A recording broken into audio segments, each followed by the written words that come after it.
For the month of October in 2016, I worked at Party City as a seasonal job. It was pretty hectic for the Halloween season, obviously. I got stuck with the night shifts on weekdays since I didn't have early classes. The location I worked at changed its closing hours on weeknights to 11 p.m. during the Halloween season. My shift would start usually at 5 and I'd work till close. The rush would die after 9, and after 10 there would hardly be anyone left in the store, especially on weekdays. On my shift on the day in question, I started work at what was referred to as a costume grabber. I would be told on walkie-talkie what costume and what size to grab so that I could hand it to the customer and they could try it on. After it quieted down and later on in my shift, I was told to start cleaning up the aisles, restocking, and bringing stuff either up from or down to the basement. That got tiring quickly because it was a lot of walking up and down stairs. Past 10, there were only about 4 of us still working. A girl named Maria working the cash register, Kyle cleaning aisles and stocking shelves, Ashley the supervisor for the night, and then me doing the back and forth basement work. The basement was at least connected straight to the upstairs costume storage room, so it wasn't a super long walk from the basement. I took a 10-minute breather, then went to continue lugging boxes from the basement up to the costume storage room. The lights of the basement had been turned off by someone. I figured Ashley. I flipped the light switch back on, and down into the basement I went. As I was lifting a box of girls' costumes, I heard something fall on the other side of the basement. Not to make you think this basement was really big, it was just one big circle full of boxes with a big shelf in the middle. I put down the box I was holding and slowly peered my head around the shelf. There was someone in a white hooded robe costume with a scary monster mask. Of course, I jumped back at first, then I laughed, saying, "You got me." Whichever of my coworkers was in the costume didn't speak though. They just tilted their head to the side a bit, as if they were still messing with me. I had a feeling it was Ashley at first, even though she would supervise some nights. She was a clown.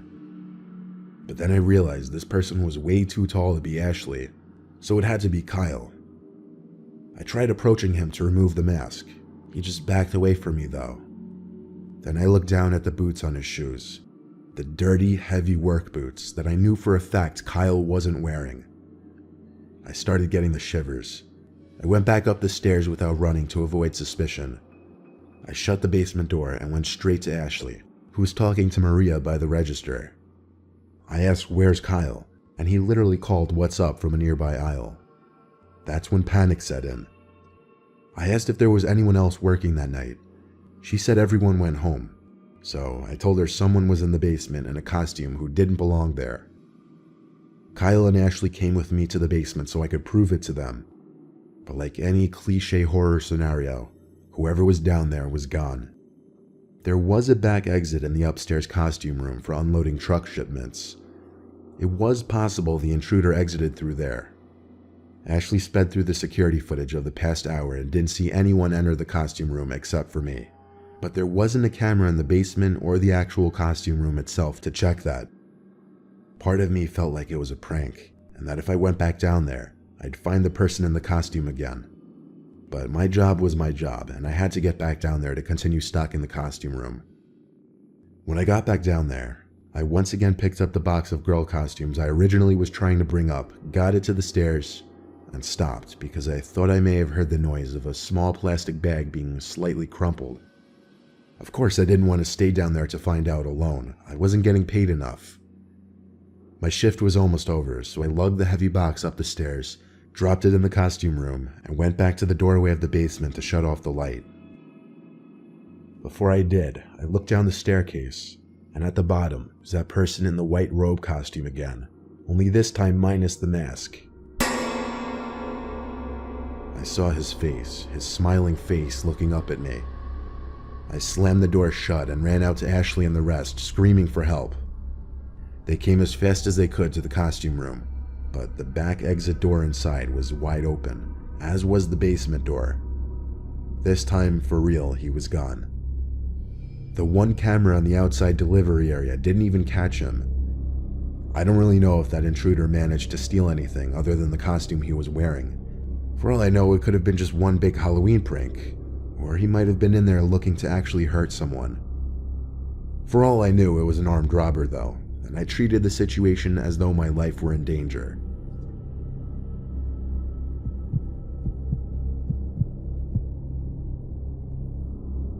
My favorite month has always been October. It's that sweet spot temperature-wise. It's never too hot and never too cold. All the leaves start turning orange and brown, and you just get that nice, refreshing October breeze. My friends and I always used to like to rake up the leaves into a big pile and have wrestling matches in them when we were young, like from the ages of 9 to 12. I think when we were about 10 or 11, it was towards the end of October, and a lot of the leaves had already fallen off the trees. Since my property was the biggest, my friends Liam and Billy were helping me rake up the leaves on my property into a giant pile. It was a cloudy, windy day, getting a little late. The house we lived in at the time was a corner house with a huge space on the side next to the sidewalk, which ran into a short dead-end street with only 2 houses in it, one of which owned by an old stoner couple who didn't care about anything, and across the street from that was a small, disheveled house, whose owner never seemed to come outside. So this allowed us to be louder and more obnoxious without worry of a lot of neighbors watching or caring. We wrestled around for probably half an hour. Then we went inside after getting tired to have a snack and play video games. The 2 of them wanted to go back outside for a nighttime triple threat match in the leaves again. That's what we called our wrestling matches. We always acted like we were in the WWE. When we got back out there, it was almost completely dark, but a street light that stood in the dead end lit up this side of our property so we could see enough. It seemed as though there were a lot less leaves in the pile right off the bat this time. We tried wrestling a little more, but the pile just spread too far, so we had to grab the rakes and start building the pile again. Liam noticed a long, oddly shaped pile that we didn't notice from before. He went over to start raking it over to our main pile, but he seemed to be having trouble. He shouted, "There's something under the leaves." We came over to help him brush some of the leaves off whatever was underneath, and all of us screamed when we realized there was a grown man hiding underneath the pile. We stepped back and looked at each other, and then back at him. We didn't know whether to laugh or not, like, was he playing some kind of early Halloween prank on us?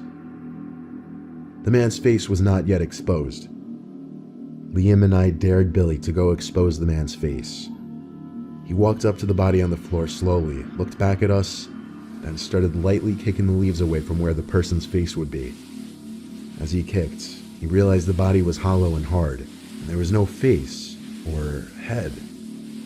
It was a fake body that someone planted there, some kind of prank. But who placed it there? Well, that question was quickly answered when we noticed someone hiding in my bush right behind the pile. We yelled, "We see you," to the man hiding in the bushes, and he came out laughing, exclaiming how he got us so good. But this man was older. He looked 60, and he looked scary and gross. Huge, bulging eyes, crooked teeth, and he was breathing very heavily. He said he'd planted that fake body there because he always watches us play in the leaves and thought it would be funny. That creeped me out though, how he said he always watches us play in the leaves. Liam tried being nice, but I thought the man was weird, so I said, "Come on guys, let's go inside," and we left the man there. I told my dad, and he went outside to check, but the man had already moved the fake body by then. We played video games the rest of the night, all having agreed that guy was a freak.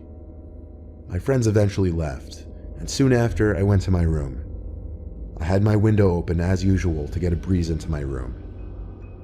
I was watching TV when I heard a man's voice at my window. I jumped and looked up at the window, but I couldn't see who it was. The voice said, "I didn't mean to creep you out earlier. I live in the house across the street over there, and I like watching you kids play in the leaves." I was in shock, hearing a stranger's voice outside my window.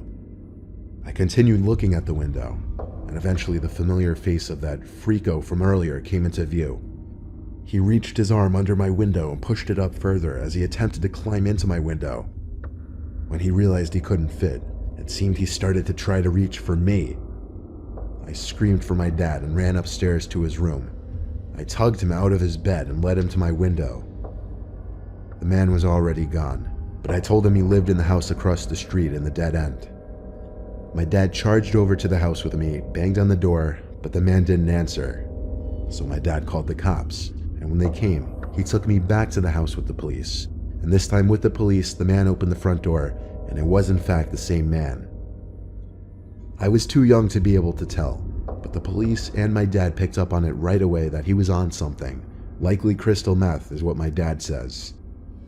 I remember looking into the house from the doorway and seeing that it was an absolute pigsty.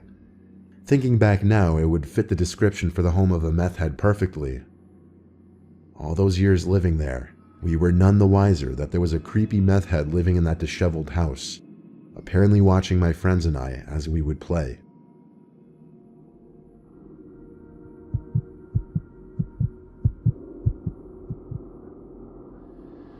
This past October, I was talking to this girl I met at a party a month prior. For the purpose of this story, she'll be named Nikki. We had been talking and hanging out like once a week for a few weeks. She wanted to do a bunch of October activities, so I came up with the idea that we go apple picking. She loved it. So we hopped in the car to take a trip to the nearest apple picking orchard, which was about a half-hour drive away, out of the suburbs to the more rural part of the area. We live in Jersey, so there's an abundance of places to go, but I let her pick where. It said we were still about 20 minutes away, and we were driving down a scenic road with little to no traffic. We actually passed what appeared to be another apple orchard, so we turned down this dirt road up to a small wooden farm-like house, but there were no cars, no people, not even a little stand where people would go to pay to enter. It seemed it wasn't open for business, or maybe it just wasn't open to the public at all. The house was very poorly kept. It almost looked as though nobody lived there. As we walked around the property, Nikki said she felt uncomfortable, so we got back in the car and continued the route to the originally planned destination. However, when we got there, this one was also void of people, though this one at least had a closed sign at the stand. I told her, what if we went back to that first orchard that looked almost abandoned and just go picking there? We'd have the whole place to ourselves. At first she was hesitant, but I convinced her. So I drove us back and found a low-key place to park on the grass by the woods. We walked through the crushing leaves on the dirt path. If we were trying to be discreet, that was out the window. There was a little wooden fence we had to hop, but it was easy. Once inside, we were hidden by the symmetrical rows of thick apple trees, but our feet were also covered in tall grass up to our shins. We started walking down the row of trees, filling the plastic bags we brought from my car with the best apples we could find, though admittedly there weren't many. There was a certain thrill in doing this, knowing we weren't supposed to. We had some fun with it. I would start launching apples up in the air, and then I would start pretending like I was going to throw apples at Nikki. She started screaming, running off, telling me to stop. She cut through a couple trees to another row, and when I got to the other side, I didn't see her. "Where are you?" I said. She called back, I'm picking my own apples, and she actually sounded like she was a few rows over. I apologized, laughing, telling her I'd stop, but she didn't answer. I spent a few minutes trying to find her, and suddenly an apple landed right in front of me, which had been tossed from one of the rows nearby. Then another one landed close by. I yelled stop because I was actually afraid of getting hit in the head. I ran through a couple trees, and each row I'd pass, I'd look left and right trying to find Nikki. I went down this row and went through the first couple of trees I could fit through to get to the next side. I looked left, and I actually felt like my heart launched up into my throat, because there was some guy, a young guy like 18 or 19-year-old, with long black hair to his shoulder, standing in the center of the row, maybe 5 trees away from me. It looked like he had a slight smirk on his face. He didn't move, so I did. I squeezed through to the next row and then the next. Then Nikki called my phone. I picked up in a hurry and whispered, "Where are you?" She sounded like she was in a panic. She said into the phone there was a creepy guy following her around. She tried talking to him, but he wouldn't say anything, and he looked like he wanted to hurt her, and her description of him matched the guy I just saw. I told her to meet me back at the car. I ran the way back, and Nikki was already waiting at the car. We stopped to discuss what just happened, but Nikki yelled, "There he is," and pointed in front of us. I looked, and I could see him. He was half hidden by an apple tree, could only see his left arm, left leg, and half his face. The way he was just creepily spying on us, I had to get us away. I did a 3-point turn off the grass onto the dirt road. We passed the decrepit barn-like house and got back on the road. We talked over possibilities. Maybe he lived there. We passed by a fruit stand on the side of the road with a few people working on it. Nikki and I lost our apple bags, so we figured we'd at least stop here. We picked up some apples and berries, and I just had to ask them about the apple orchard down the road. The two ladies working the fruit stand proclaimed nobody should ever go anywhere near there. The owner's son had killed his girlfriend and then disappeared. Her body was found near the orchard in the forest. The dad still owns the orchard to this day, but he hardly ever returns and doesn't keep up with the place. We practically jumped in their faces as we asked them to describe the son, but they had never seen him and don't know anything about him. I admitted to them that we went apple picking on the property and some creepy young man was following us. The two women said that it was best that we got out of there when we did. They also kind of scolded us for not calling the police. However, one of the ladies said she was going to warn the police. On the drive home, as Nikki spoke to me about it, everything she said really went in one ear and out the other, because I really thought to myself, did we actually run face to face with a missing murderer in an apple orchard? I still get chills, wondering if that guy is still out there, in that orchard.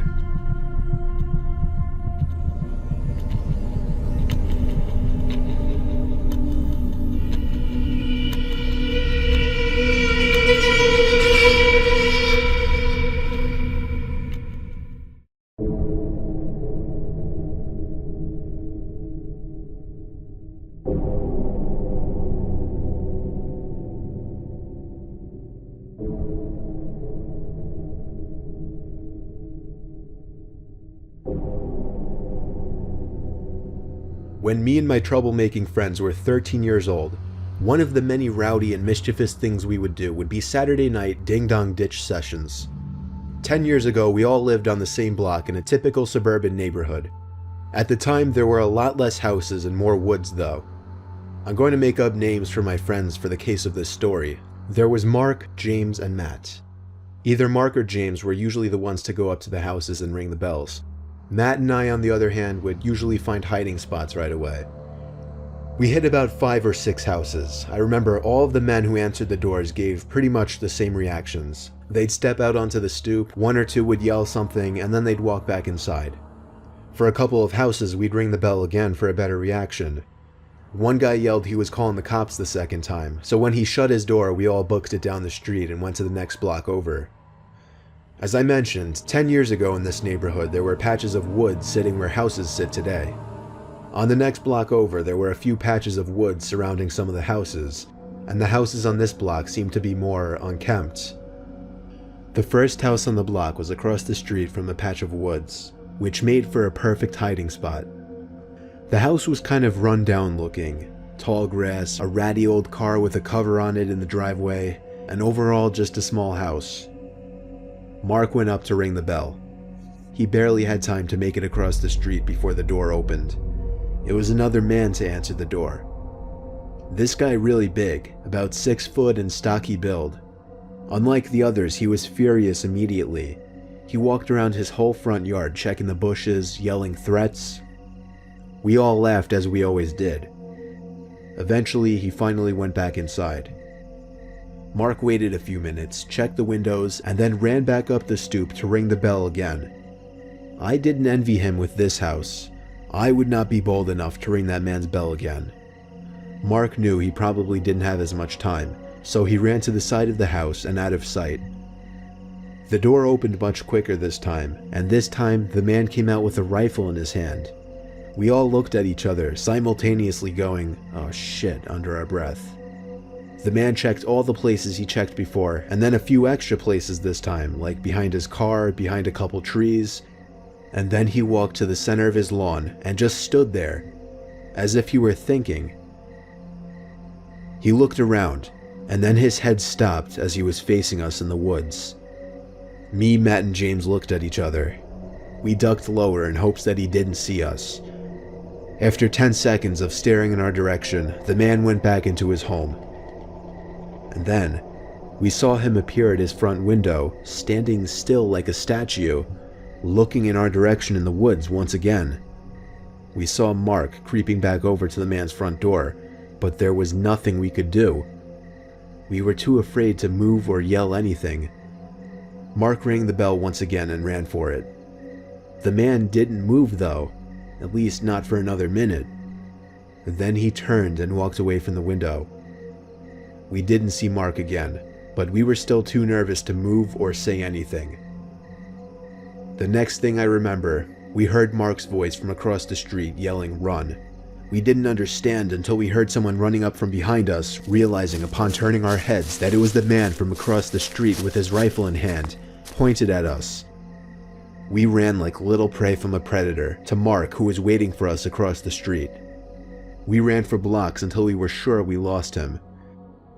Mark explained that he yelled when he saw the man sneaking across the street into the patch of woods with his gun.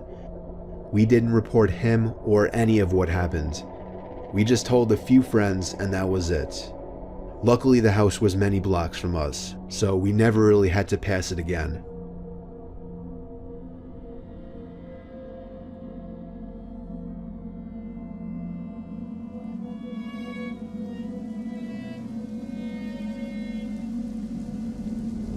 I lived in a house from hell for a couple of weeks.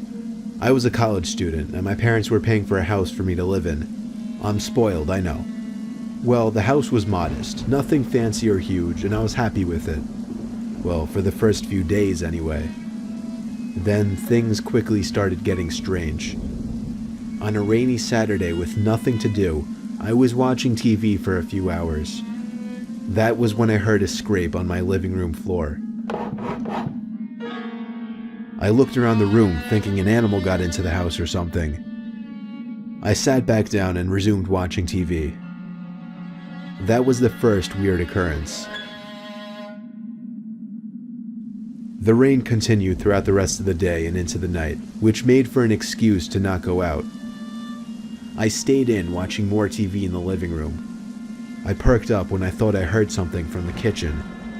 Laughably, I took a pillow with me as, I guess, some sort of weapon and walked over to the kitchen doorway. There, in the middle of the dark kitchen, was a box of Cheerios on the floor, spilling out hundreds of the tiny O's. I had no idea how that could have happened. Nevertheless, I dropped the pillow and began cleaning up the Cheerios off the floor. As I was doing so, I heard a creak, like the sound weak areas of a wood floor make when someone steps on them. It was by the kitchen table. I looked up, but nobody was there. I knew I was going crazy now. Every little sound must have been making me paranoid. I cleaned the Cheerios and went back to watching TV. The thunder outside was getting louder as the bulk of the storm seemed to be passing overhead. Yet I found it to be strangely relaxing.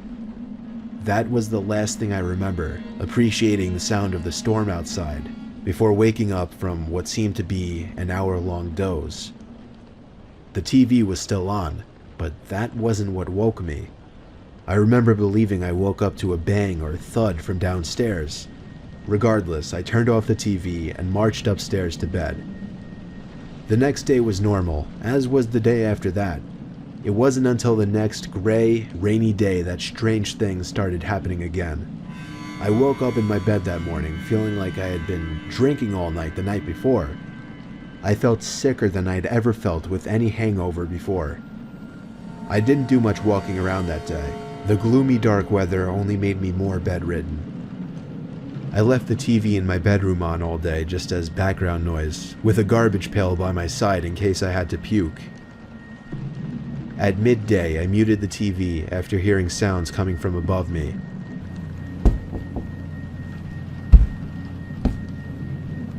The attic. The attic door was actually in my bedroom, and most of the attic was built over that bedroom. It wasn't just one thud I heard, it was 3 or 4. I managed to get out of bed, despite the fact that every time I moved I wanted to puke. I pulled the string to the attic door down, took one of my old baseball bats with me, and climbed up the steps. I pulled the light switch down to light up the attic. There were a few old boxes that must have belonged to the previous owners scattered about, but I couldn't see any living things to produce those noises. I climbed back down quickly because I was kind of scared of that attic. There were no more noises. Until that night. I woke up to, at first, what I thought was thunder, still feeling a bit sick. The familiar sound of a thud from up in the attic gave me chills. I pulled the string to the attic door back down, took my baseball bat once again, and climbed up the stairs.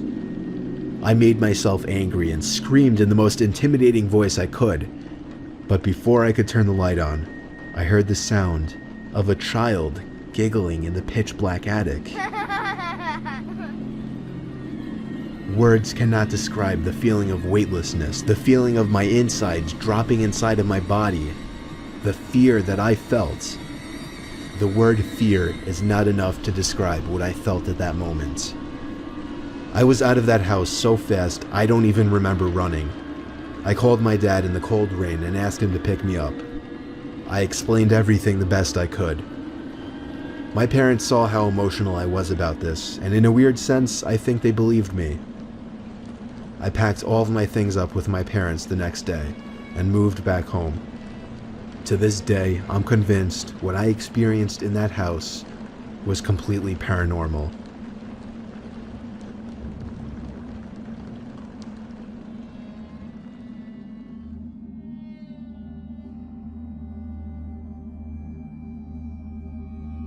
I used to work as a maid for some old lady for a couple of weeks when I was 20. She had a really big yet old house on a property that could have been beautiful if she had actually taken care of it. She had 2 acres of land surrounded by woods in 3 directions and the road on the other. The house itself was ancient, mostly made of wood, and the interior was really dark. She would often keep the blinds shut in some rooms for reasons I didn't understand. I would sometimes open the blinds to let some sunlight in, only to find that she'd have shut them by the next time I entered the room. She lit some rooms by candle, which made the house seem even more prehistoric from the inside. To top it off, the wood floors were creaky as hell just about everywhere in the house.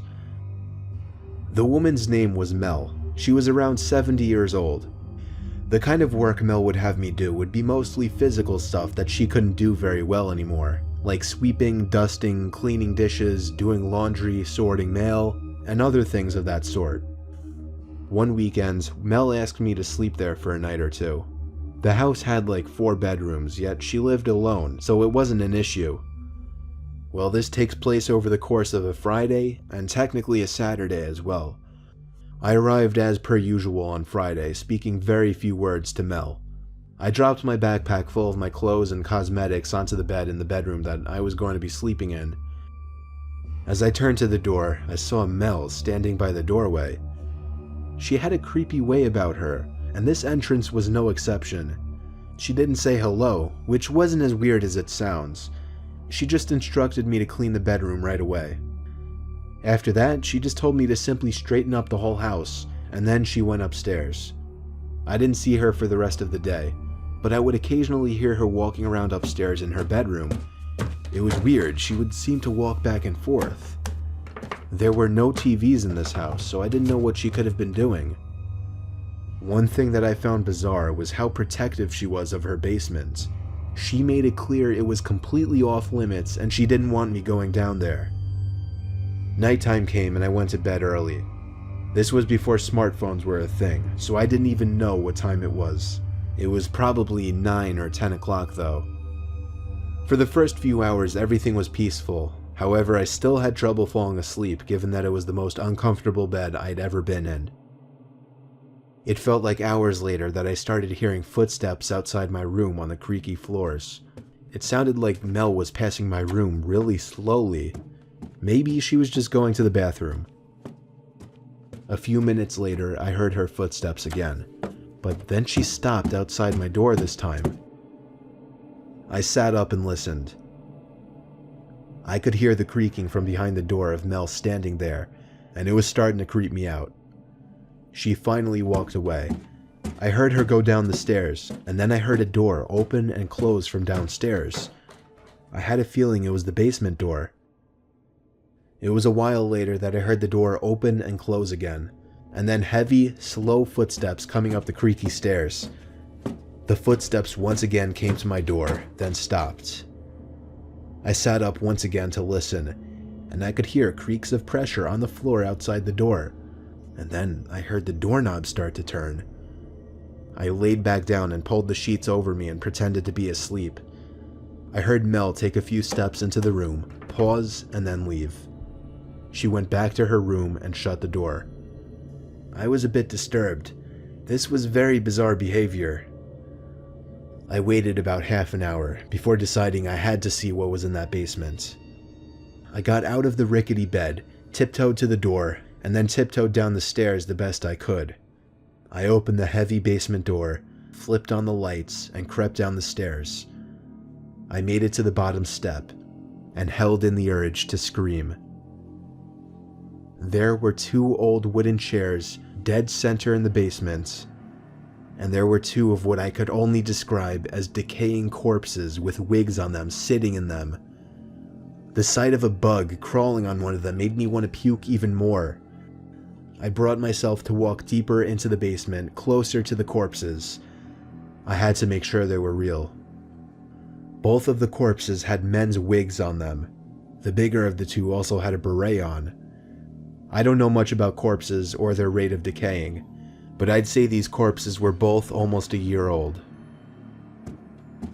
I felt like my heart stopped momentarily when I heard footsteps coming from upstairs on the first floor. I couldn't make it to the light switch. I had no time. I hid behind one of the couches in the basement as I heard slow, heavy footsteps coming down one creaky stair at a time. I had my hands covering my mouth as I heard Mel reach the last stair. I heard her whisper my name. For half a second, I looked around the couch and saw Mel halfway across the basement already with a big kitchen knife in her hand. I knew she would be too slow to catch me, so I ran for it to the stairs. She screamed my name and followed as fast as she could. When I made it to the first floor of the house, I ran upstairs to the bedroom I was sleeping in to grab my backpack.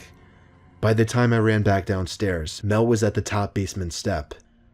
I ran out the front door and to my car. I turned it on, caught my breath, looked to the front door of the big old house, and saw Mel standing there. I drove off the huge property and down the road, making it back home within 10 minutes. Fortunately, I never gave Mel any of my information, such as my address or my phone number, so she was never able to contact me again. If I had to guess, I'd say one of those corpses belonged to her dead husband that she'd mentioned twice to me. As for the other, smaller corpse, I have no idea, but regardless, it was a disturbing scene to witness, and something was way off about that woman.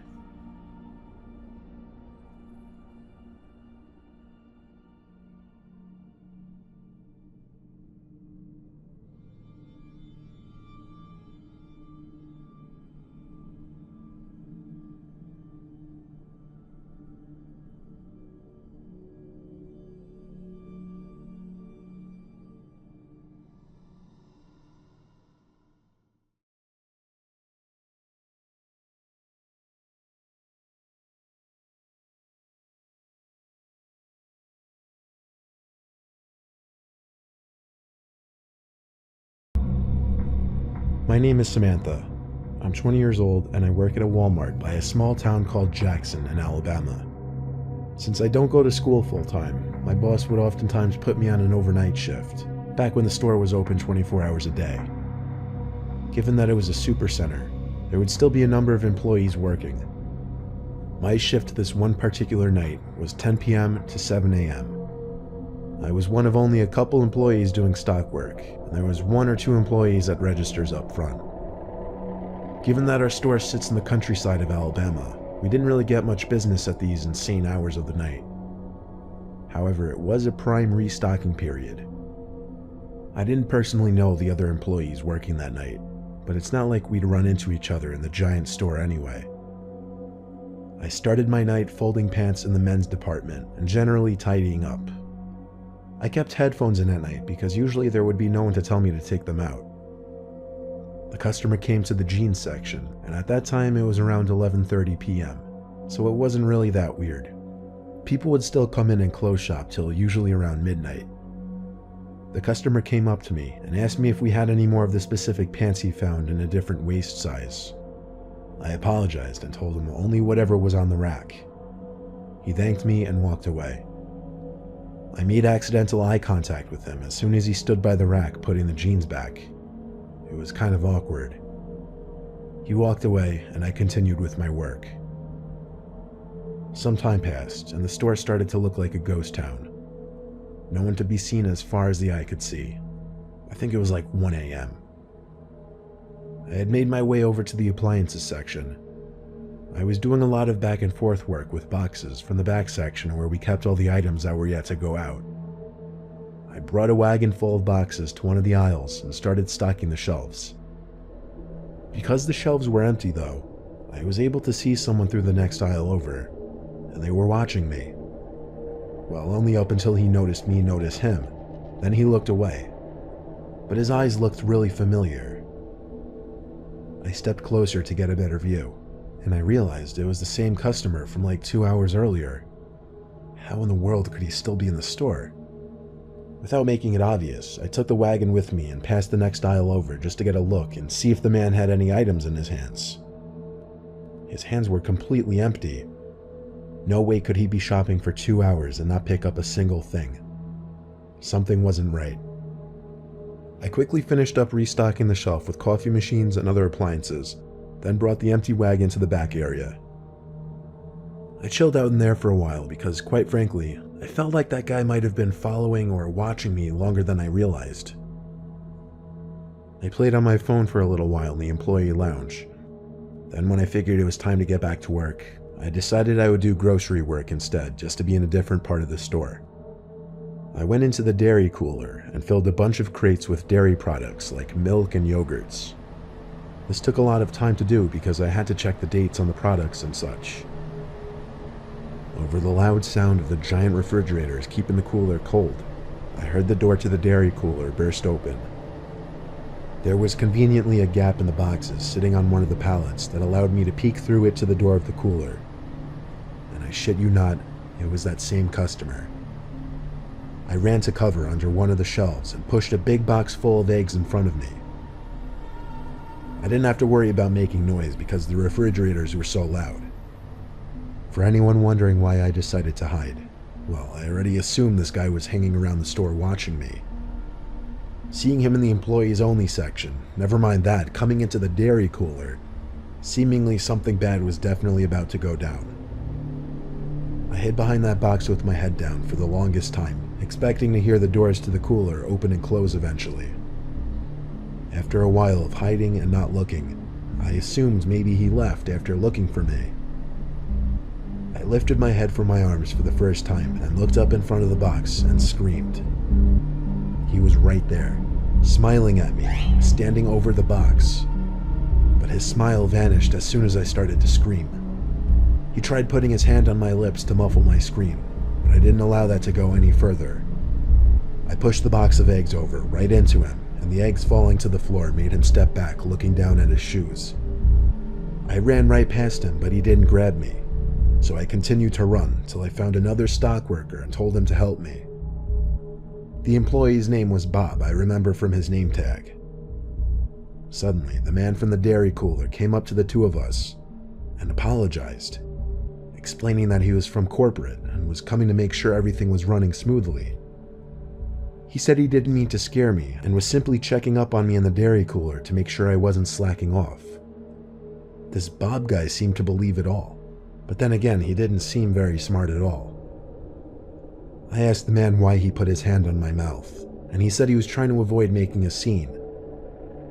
Then, shockingly, he gave me the order to finish up the appliance section, and he disappeared. As he was speed walking away down the aisle, I called out, "What's your name?" And he called back, "Tom." And just like that, he was gone. The next day, I called one of the managers and asked if there was supposed to be a visit from corporate the night before, and if a creepy man named Tom sounded familiar. My manager, Margaret, said it sounded like complete bullshit. There was no record of anyone from corporate named Tom who was supposed to come visit, nor would anyone from corporate ever be in the store at 2 a.m. They then went ahead and checked the camera footage, and a police report was filed when they realized this was a random man, and the cameras proved this man had been stalking me between the aisles for the better part of the first few hours of my shift. I told Margaret I couldn't do night shifts anymore after that, and she understood. I still work there, but more so as a day stock person or a cashier.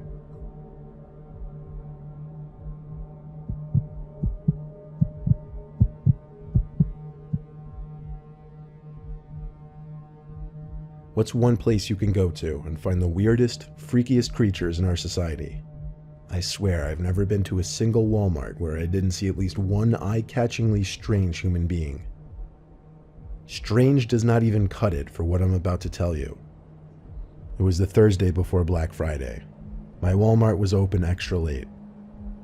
I was in there around 11 o'clock looking for a new laptop, and by chance I picked up off the shelf the last one that was being promoted for a really good Black Friday deal. As I grabbed it though, some big, revolting, dirty-looking guy comes up to me and insists he needs a laptop very badly. I nervously said I'm sorry, it's the last one. Then he got angry at me and started making a bit of a scene. The man clearly wasn't normal, and my heart started racing simply because I don't get put on guard in these kinds of situations a lot.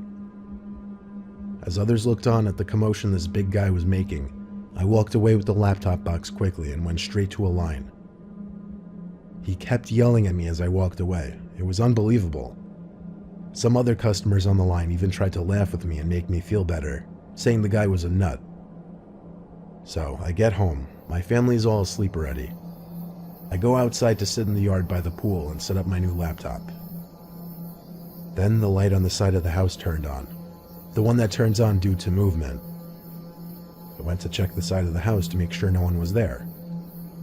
Would that thing go off once in a while? Yeah, but there's a small patch of woods right next to the house, so animals would often run on the property, triggering it. Either way, I'm kind of a big pussy, so I went inside, locked the door, and finished setting up my laptop in the living room. A car alarm suddenly started going off outside. I recognized it to be my Cadillac. I looked out the window to confirm this. I ran to get my keys upstairs, then tried pressing the panic button to turn off the alarm. It didn't work from the inside, so I stepped out to the porch and clicked it off. But then I noticed a car parked in front of our house that wasn't there earlier when I got home, and any cars parked in the street on our block was suspicious enough. We live in a closed-off community, and everyone has huge driveways. I stepped down from the stoop and realized there was someone sitting in that car. I went back inside and locked the door. I went to my mom's room and told her I think someone outside means us harm. My mom and dad have a complicated situation, so my dad doesn't always stay with us. It would have been a different story having my dad there to tell about this. My mom came downstairs with me, noticeably worried based on what I told her. My mom took a look through the peephole in the front door, then gasped and put her hands over her mouth. I looked through it as well, and felt ready to throw up when I saw a huge man standing on the other side of the door on our stoop. I whispered to my mom, I think that man followed me from Walmart. Suddenly, the doorknob started to turn as the man tried opening the door. When it didn't work, he started pounding on the door. That's when my mom let out a gasp and cry, and my younger sister came out from her room, who also started to panic when becoming wise to the situation. The pounding stopped. Then there was a silence for a while, other than my mom's voice on the phone with the police. A few minutes went by, my mom still on the line with 911 with police en route, and there was a loud bang and crash downstairs in the den. A window was shattered. My mom and sister both screamed and cried. I told them to run upstairs while I locked the door to the den. I waited down there, expecting an attempt at the door or a bang. Nothing. Surprisingly, I heard a police car briefly wail its siren outside my house. It was the quickest response time I'd ever heard of. I ran outside to lead them to the den where the broken glass was. There they found the huge, dirty, crazy-looking man hiding behind one of our couches. He was arrested at once and we pressed charges. All the while he was screaming profanities and threats at me, not helping his case. Both cops told me the guy seemed unstable and on some kind of drugs, but told us to get a good night's rest because he wouldn't be bothering us again. So while it may be fun to people watch at Walmart and laugh at some of the goofy things you see, realize you may also find some of the more dangerous people in our society in your local Walmart.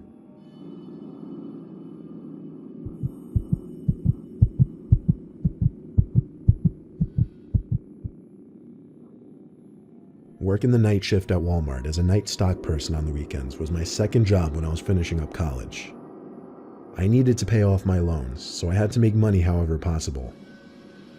I didn't deal with customers or anything. I would just sign for night deliveries, do warehouse work, and stock shelves in the store during after hours.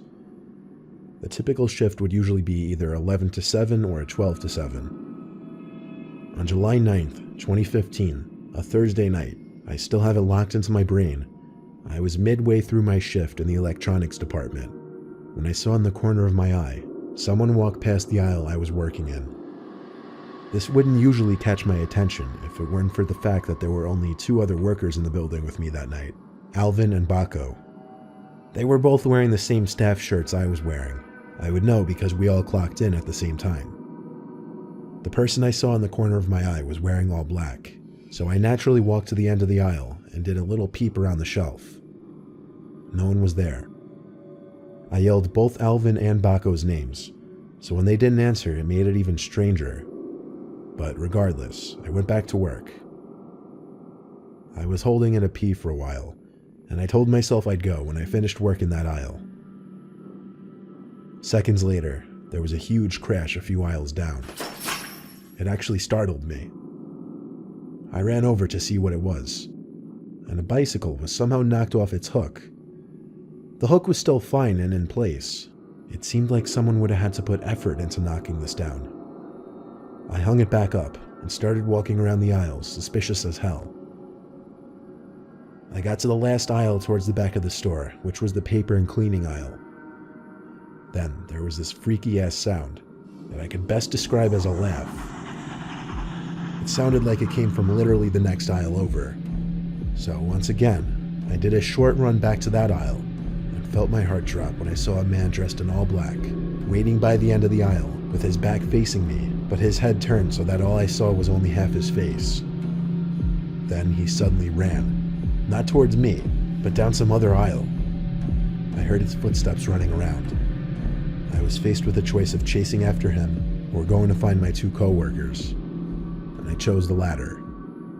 All the while, I heard these freakish laughing sounds and footsteps that I honestly felt like were circling me. I found Alvin in the women's department and told him to be on the lookout for someone who wasn't meant to be in the building dressed in all black. We didn't have walkie-talkies, so I asked him to tell Baco if he ran into him. I excused myself because I couldn't hold it any longer. I had to go to the bathroom. I ran to the employees-only bathroom, which was in the warehouse section. I put a nest of toilet paper on the seat in one of the stalls and sat down. And yes, I'm the kind of person to sit when I pee. The door to the bathroom opened and closed. Naturally, with 3 to 4 people in the building, I said, "Who is that?" And with no answer, I assumed the worst. I heard that horrific laughing again, and someone stepped into view from between the crack in the door. Looking right in, they stepped closer until the crack was completely covered, and all I saw of their face was an eye. Then the whispering began. Unintelligible whispering, but the echo from the bathroom just made it more unsettling. I just remembered I had Alvin's phone number saved on my phone, so I got it out and called him at once. I was very loud with what I was saying, telling Alvin to get to the bathroom at once and help me. I stayed on the line with him and watched as the man on the other side of the stall laughed one more time, then ran out of the bathroom. I told Alvin to hurry, and 20 to 30 seconds later, Alvin entered the bathroom. He said he didn't see anyone on his way there. We didn't have any security guys working when the store was closed, so we couldn't even go look at the cameras. I stayed by Alvin the rest of the night, helping in whatever sections he was working in, because safety in numbers. I texted my boss that night, and when I woke up at 3 p.m. the next day, I read his response. He said all the camera screens returned static footage from the night before. Nobody went and turned them off as far as he knew. I got chills reading his texts.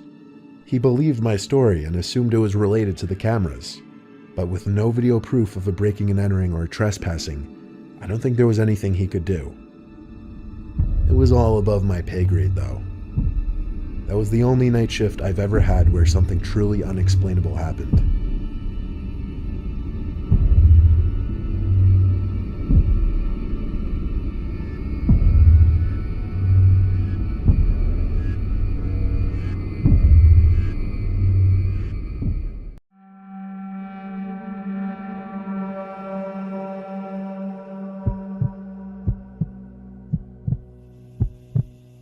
This happened over the course of 3 or 4 years when I was a kid. I can't remember exactly when I got the first one, but I started having this recurring, half-lucid nightmare maybe once every couple of months. From what I can remember, here's how it would go. I'd be lying down in bed, only the view wasn't from my first-person perspective. Instead, I'd be looking down at myself from the ceiling, like I was viewing my own bedroom through a security camera feed. The out-of-body dissociation always freaked me out.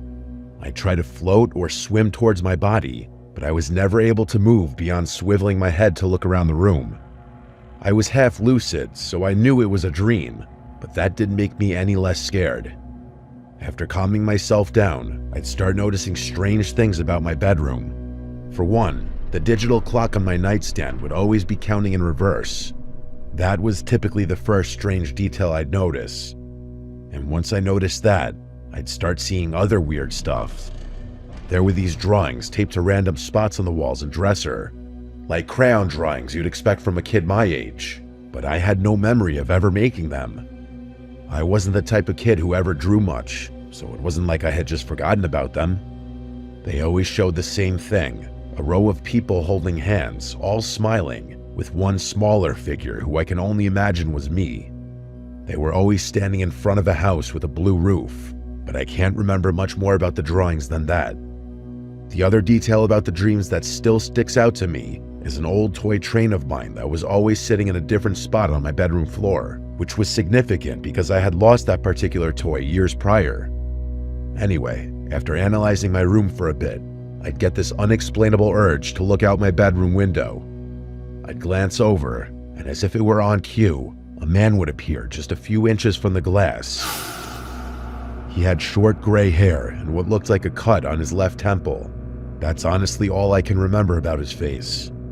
He would watch me sleep for a few seconds, then start clawing at the window like he was trying to open it from the outside. That's usually when I woke up. Sometimes I immediately ran to the window, and sometimes I was too terrified to even move. But I always ended up checking one way or another. I don't know what I thought I'd find. Maybe claw marks or a smudge from where his hand had been. But there was never anything there, or anyone for that matter. After the 4th time it happened, I finally told my parents. My mom told me that recurring dreams weren't that rare, especially at my age, and my dad chimed in to remind me that they were always just one room away if I ever felt scared. I nodded and acted like that helped, but it didn't. Not really. My dad could tell I was still scared, so he took me by the hand and explored the exterior of the house with me. There was no indication that anyone had been there. No footprints, no smudges on the window, nothing. Even so, that didn't calm my nerves as much as you might think. Keep in mind, this was about 1 year in, so I was having this dream roughly once every 3 months. It wasn't happening every night, not even close, but having the exact same dream 4 times definitely means something, which I knew even at that age. But after that 4th dream though, they just stopped. For a while at least. I went nearly 6 months without a single episode, and at some point, I let myself believe it was over. It all just kind of faded into the background, the way childhood fears tend to when life gets more normal. But then it came back. I have no idea what triggered it, but one random night I had the dream again. Everything was exactly the same as I remembered. The clock, the drawings, the train, everything. But there was something different about that dream that was scaring me twice as much as the earlier ones had. I couldn't figure out what it was. Everything was following the exact same chain of events. But then, as I was looking around the room, I realized what it was. My bedroom window was open. As soon as I saw that, I woke up. There was a period of maybe 5 minutes where I couldn't move, complete and utter sleep paralysis. And it wasn't a passive sleep paralysis either. My brain was screaming at me to check the window the entire time, but I couldn't drag myself out of bed no matter how much I tried. On top of that, I felt significantly colder, as if cold air was blowing through my bedroom window, which I was convinced was wide open. Those 5 minutes were unlike any kind of fear I have ever experienced. All I could think about was how that man was moments away from climbing through my window, yet there was nothing I could do about it. When I finally regained control of my limbs, I forced myself over to the window, confirming that it was locked. I couldn't fall back asleep that night. I was too scared. I'm not sure how I was even able to function the following morning. Another couple of months went by, but I wasn't going to be fooled again. Every night before I went to bed, I thought long and hard about the dream in an attempt to brace myself for having it again. I'm not sure if this logic tracks, but I was hoping that keeping the dream on my brain would help me not get too scared should I have it again. To my surprise, that technique actually worked. The next time I had that dream, I wasn't even half as scared. I didn't even bother checking the window after waking up. By the time I had it again, I was barely scared at all. Still, something about it lingered. Not in a scary way, but enough to make me want to bring it up to my parents again. Maybe it was the way I explained it, or maybe it was because I was slightly older. But for whatever reason, they actually paid closer attention this time. I tried to provide as much detail as possible, something I hadn't done before. As I was getting to my description of the man, my parents' demeanor shifted. Not too dramatically, but enough for me to notice. Specifically, it was right as I was telling them about the cut on his forehead. Before I could even finish, my dad cut me off and asked if I was sure about the cut. I told him I was, and he looked over at my mom like there was some unspoken detail that I wasn't aware of. I asked my parents what was going on, and they assured me that everything was fine. Not wanting to upset them, I didn't inquire further. But from that point on, I started wondering if there was more to the story. As it would turn out, a few days after that conversation, my parents sat me down and came clean. It wasn't some dramatic reveal or anything. They just said there was something they wanted to tell me. My mom did most of the talking. Apparently, when I was really little, like too young to even remember, there was a man named Brian who used to watch me sometimes. They always referred to him as Uncle Brian, but he wasn't actually family, just a close friend of my dad's from college. I guess he was around a lot when I was a baby and a toddler, especially during the times when both my parents were working full-time. But something happened. My dad didn't give details, just said that there was a falling out between them, bad enough that they completely cut ties. He said he forbade Brian from ever coming near our family again, specifically from coming near me again. That was the end of it. I asked what caused the fallout, but they wouldn't tell me. They just repeated that it had nothing to do with me and that I didn't need to worry. The only other thing they told me, and this is what gave me a sick feeling, was that Brian had a noticeable scar on his forehead from a car accident he'd been in years before I was born. They didn't connect the dots out loud, but they didn't have to. I was old enough to make the connection myself. Later that night, after my mom had gone to bed, my dad lingered in the living room with me a little longer. I could tell he wanted to say more, like he hadn't been totally satisfied with how the conversation went earlier. After a few moments of silence, he told me his theory. He said he thought the dreams were my brain's way of processing something buried really deep, some memory from when I was little, before I could even form full sentences. He mentioned how close I apparently used to be with Brian, how I'd cry when he left the house, how I always wanted him to be the one to read me to sleep. My dad said he couldn't think of any other way I'd know about the scar on Brian's forehead. I didn't know what to make of that. I had no recollection of this Brian person whatsoever. Even now, I still can't recall a single memory with him in it. I had no choice but to move on with my life, though, recurring dream or not. Another handful of months passed. I'm doing my best to describe the timeline as accurately as possible, but it's hard to remember exactly how much time passed in between each dream. That said, the frequency decreased after talking to my parents. I had the dream only once or maybe twice within the next year, but things took a very dark turn sometime in year 4. One night after waking up from the dream, I glanced over at my window, just out of habit, and this time, I actually saw something move. It was just a flicker, but I was 100% sure something had just moved from right outside my window. And just like that, all the fear I had spent years trying to prevent came rushing back. It was actually worse. I jumped out of bed and screamed for my parents, who took me very seriously. My dad sprinted outside in his bare feet while my mom held me tightly. Eventually, my dad came back and started whispering stuff to my mom. They told me to stay put while they called the police. I listened to them and stayed in their room, although I don't remember ever hearing any sirens or other voices besides theirs that night. My dad insisted everything was fine and that the police were going to take care of things. The next day, he confessed to me that he had seen what he thought were extremely faint footprints underneath my bedroom window. I asked him if he thought it was Brian, and he said that was impossible, since they had moved and Brian didn't know where we lived. My dad promised me that nothing bad was going to happen ever, and he would turn out to be right. I never had that dream again. My parents don't like talking about this incident, and I can see why. I'm still yet to get a straight answer out of them, but I've since stopped trying. What I can't wrap my head around is the sickening thought that every time I had that dream, there really was someone outside my window watching me.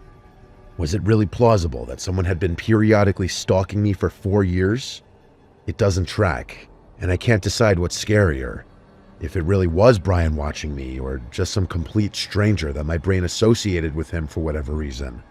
And who knows how that somehow got translated into my dreams. I've done research, and I still don't even know how that would be possible. Maybe he was making a noise or something, and my brain picked up on it. I really can't say. What I can say is that I'm 95% sure my parents never called the police that night. That's something I will likely never get an explanation for. I'll most likely never get any answers regarding this experience since it happened so long ago. But if I do, I'll send an update.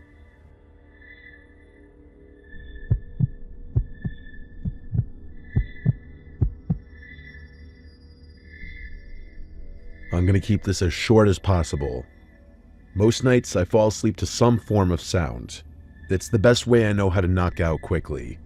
Sometimes it's a chess video, sometimes it's a podcast about space, sometimes it's just a recording of a thunderstorm.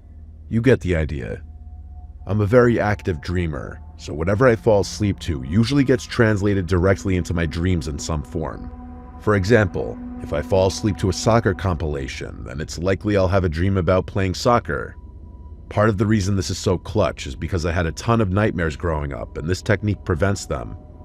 This happened a couple of weeks ago during a sleepover at my friend Duncan's place. It was a sleepover, so I had to fall asleep normally. That wasn't an issue for me. It just meant my dreams would be a lot less predictable. There were 3 of us, me, Duncan, and Ian. Duncan's parents were away for the weekend, which is why we were having the sleepover in the first place. He has a lot of big, comfy couches in his living room, so that's where we all slept. That night, I had one of the most vivid dreams I've had in a while. I was out at sea on a small sailboat. I don't even know where it came from. I've never been on a sailboat in my life. The water was super choppy, and I remember the sky being this weird mix of dark purple and gray. The wind was howling, but not in a scary way. It kind of felt like I was in a movie or something. Then the boat lurched. I couldn't see what we hit, but I definitely felt it. Whatever it was, it knocked the whole sail sideways and cracked something underneath. Water started gushing in through the bottom, and I remember trying to plug the hole with my jacket, which obviously wasn't doing anything. I started panicking, like full-on helpless panic, and just as the boat started to sink, a dolphin jumped out of the water, locked eyes with me, and said in perfect English, "Wake up." That instantly snapped me awake. I'm usually pretty groggy after waking up, but this was different, although I didn't know why yet. I looked around the room, trying to figure out if anything was different or strange, but everything looked normal. My friends were sleeping next to me, and the living room was exactly how we left it. You know that weird in-between phase right after you wake up where you can't really process information accurately? That's what I was experiencing. A few seconds later, though, my brain started functioning properly, and I picked up on a sound that was definitely out of place. There was this distinct rushing sound coming from somewhere upstairs. It wasn't muffled like you'd expect if a faucet was just dripping. It was consistent, like a hose or something. That must have been why I had that wonky dream about the ocean. I sat there for a second, trying to figure out what I was hearing. Then, like an idiot, I got up to check it out myself. I crept up the stairs, trying to make as little noise as possible. The noise got louder with each step. It was definitely running water, and it was coming from the upstairs bathroom at the end of the hallway. The door was slightly cracked open, and even from a distance I could see the sink. One of the knobs was turned all the way to the right. The water was just gushing out, full blast. There was no way that could have happened on its own. It didn't even make sense. I got close to the doorway and was about to step in, but something made me stop. The bathroom up there is pretty big. It's got this long counter and a bathtub with a curtain, plus this awkward corner where the toilet is. Plenty of blind spots. For all I knew, someone could have been crouching behind the tub or standing right behind the door. My stomach dropped. I don't know why, but I just couldn't go in. I backed up and booked it down the stairs to wake up Duncan. I shook him hard and told him something was wrong. At first, he was groggy, but the urgency in my voice must have gotten through, because he sat up and asked what was going on. I told him the sink upstairs was blasting and I thought someone was in the house. That woke him up real fast. We left Ian asleep on the couch and crept back up together. When we got to the bathroom door, Duncan didn't even hesitate. He pushed it open and stepped inside. I was not prepared for what was about to happen. Almost immediately, a figure lunged from around the corner and tackled Duncan from the side. It happened so fast. All I saw was Duncan go down and this guy swinging a piece of PVC pipe like he was about to beat the crap out of him. I didn't think, I just threw myself at the guy, trying to get him off Duncan. We both piled on him and wrestled him to the floor, but he was bigger than both of us. It was pure chaos. Eventually, the guy broke free and bailed, shoving both of us to the side and sprinting for the stairs. By the time Duncan and I made it to the porch, he was gone. The police showed up maybe 30 minutes later, but they weren't much help. They determined that the entry point was a downstairs window, which was wide open and had been previously unlocked. Duncan's family doesn't have cameras in their house, so there was no evidence we could turn over. The police said that it was likely that it had just been a burglar committing a random attack, but my friends and I think it was way more specific than that. First of all, why would a burglar purposely make noise by turning on a sink faucet in the first place? Yeah, it was obviously a trap to lure someone upstairs, but what was the point if he was trying to rob the place?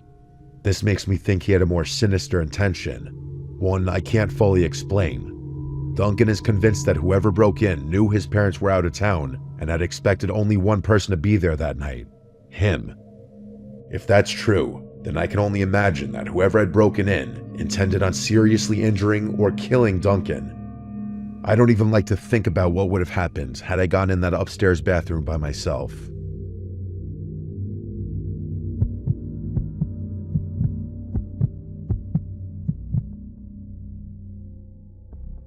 This happened on a Friday night a couple months back. My girlfriend's parents had planned a weekend trip out of town, some kind of anniversary thing, I think. So naturally, my girlfriend Bonnie invited me to stay at her place. Normally, her parents are pretty strict, and sleeping over in her room is definitely off limits, but since they'd be gone the whole weekend, we figured it wouldn't hurt anyone. Bonnie lives in one of those suburban neighborhoods where every house looks the same, quiet enough that by 10 o'clock it always feels deserted.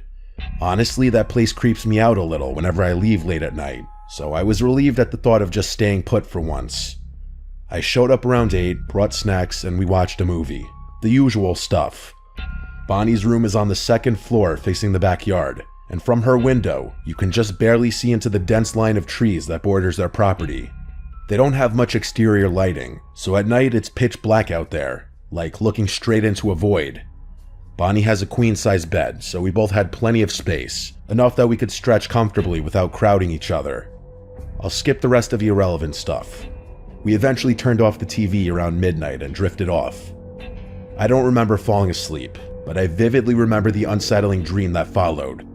Now, before I tell you about it, I want to say one thing.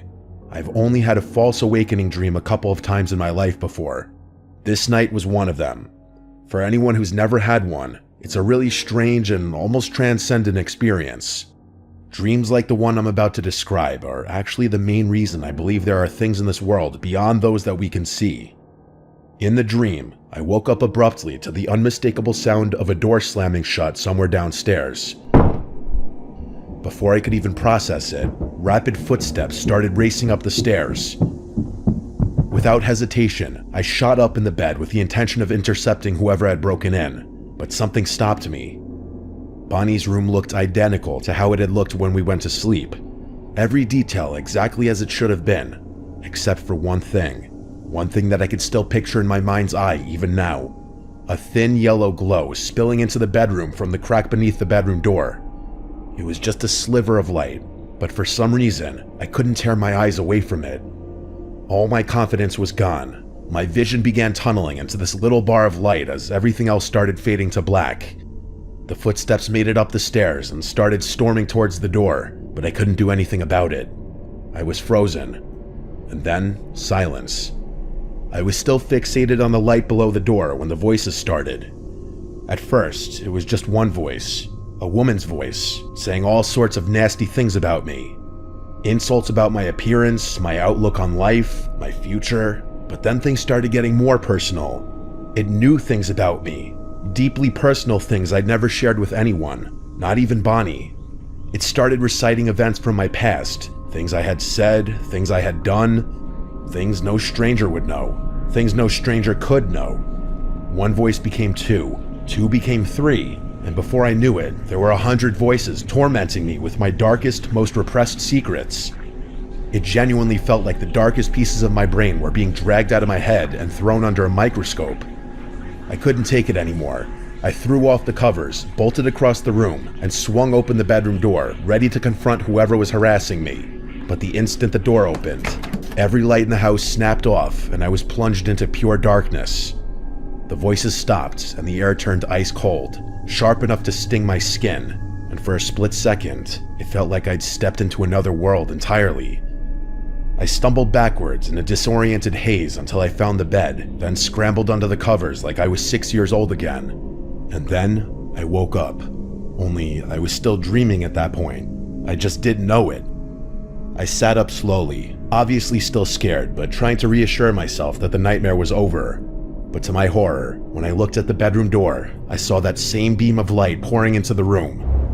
And then I heard it. The downstairs door slamming shut again, followed by those same frantic footsteps stomping up the stairs.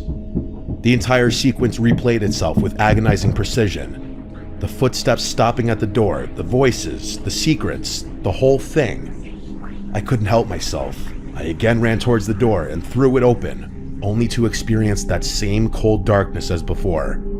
When I finally woke up for real, my heart was racing. I was 75% sure I had actually woken up, but I was so disoriented from the strangeness of that double false awakening dream that I couldn't be sure. Bonnie was sound asleep next to me, completely unaware of what I had just been through. That's when I knew I was awake for real. In my dream, I hadn't even thought to look over at the other side of the bed. I started to relax, but when I sat up to look at the bedroom door, I damn near screamed. There, under the door, was that same strip of light that I had seen in my dreams. It was the exact same image. It did make sense. Bonnie and I were alone, and every single light in the house was supposed to be off. For a second, I just stared, unsure of what to make of what I was seeing. But then I heard footsteps downstairs, clear as day. Someone was inside the house. Right away, I knew we were being robbed. Without another thought, I pulled out my phone and discreetly called the police. After telling them what was happening, I tiptoed over to the door just to make sure it was locked. Then, I crept back to Bonnie and gently woke her up, putting my hand over her mouth so she wouldn't accidentally make a noise. She didn't scream or anything when I told her, which was a huge relief. It felt like forever, but after a few tense minutes, the police arrived at the house.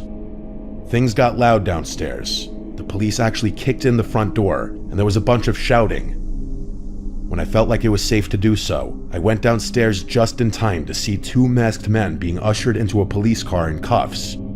I talked to the officers for a bit and thanked them before going back upstairs. It was late, but Bonnie's parents rushed back from their trip early once they heard what had happened. They weren't even mad that I had stayed the night. After hearing my story, they were actually grateful. About a week after that, Bonnie called me with more information. The officers told her parents that the two men who had been arrested admitted to breaking in because they'd seen a Facebook post about their trip and didn't think anyone would be home. As odd as it sounds, thinking about the actual break-in doesn't bother me all that much. The reason I can't get this experience out of my head is because of that damn dream. I can accept that the noise of the break-ins made its way into my head somehow. That part's fine. But what I don't understand is the actual content of the dream. Bonnie thinks I have some unresolved demons lurking somewhere in my subconscious, but I don't like thinking about that possibility. And as for the door, I was lying down, so I wouldn't have been able to even see the door, let alone conjure up a perfect image of it in my head. I really don't know what to make of that, but that strip of light is something I see all the time. I can literally see it in my head now. I don't even have to be closing my eyes, which is even more troubling. It's not like it's obstructing my vision or anything, but it's always there in the back of my mind. I'm sure that image will go away eventually, but part of me is worried that it'll be seared into my head forever.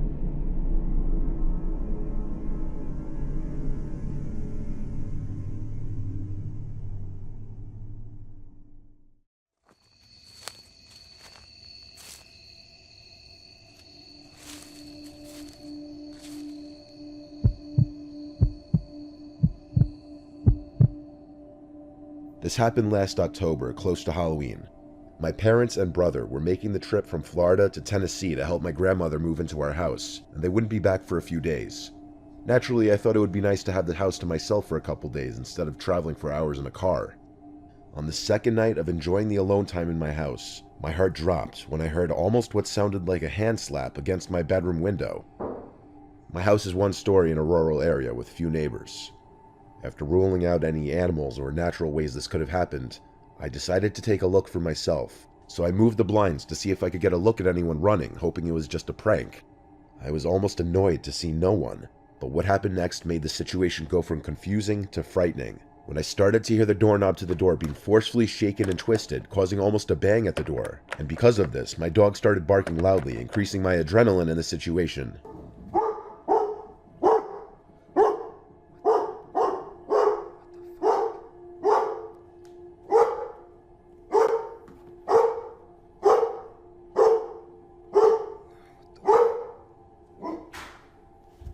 Thinking it could still just possibly be a prank by one of my few friends that knew I was alone, I began recording a video on Snapchat to send to my friends so that I could maybe confirm it was one of them. The first video starts with me standing a few feet back from the door to see if I could record it being moved again, and eventually I try to record outside the glass doors. The video ends when I'm terrified to hear behind me that my screened-in patio back door was just forced open. Before I could even turn around, my phone drops to the floor. I send the first video to my 3 friends. Whoever this was behind my house still couldn't get inside, but it was freaking me out knowing they weren't afraid to try. I wait a few minutes, and 2 of my friends send snaps from their homes, claiming their innocence and asking to keep them updated. Still a little freaked out, I realized my last friend Logan had opened the snap but didn't respond, which ironically would be the one person out of my group to try something like this. Feeling more confident it was Logan, I decided to start a new video with flash on and try to take a look from the backyard if there was anyone in the open grass yard.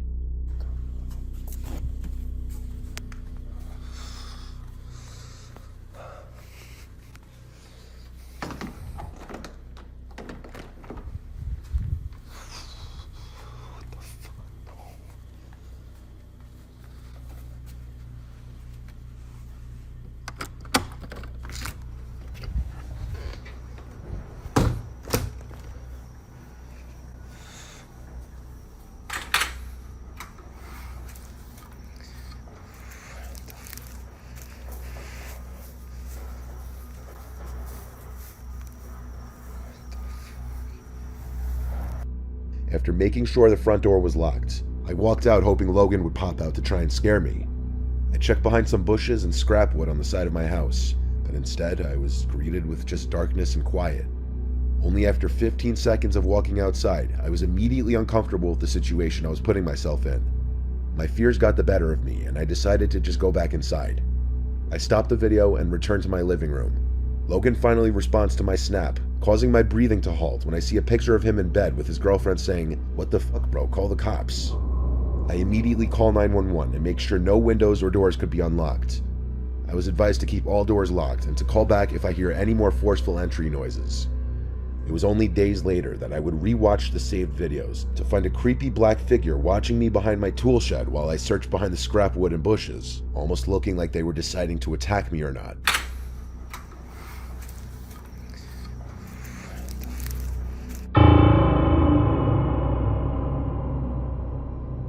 Seeing it for the first time, and even now, makes me want to throw up from fear. Nothing has happened since, but I still wonder how someone knew I was alone that day, and what could have happened had I made eye contact with the figure watching from the corner of that shed.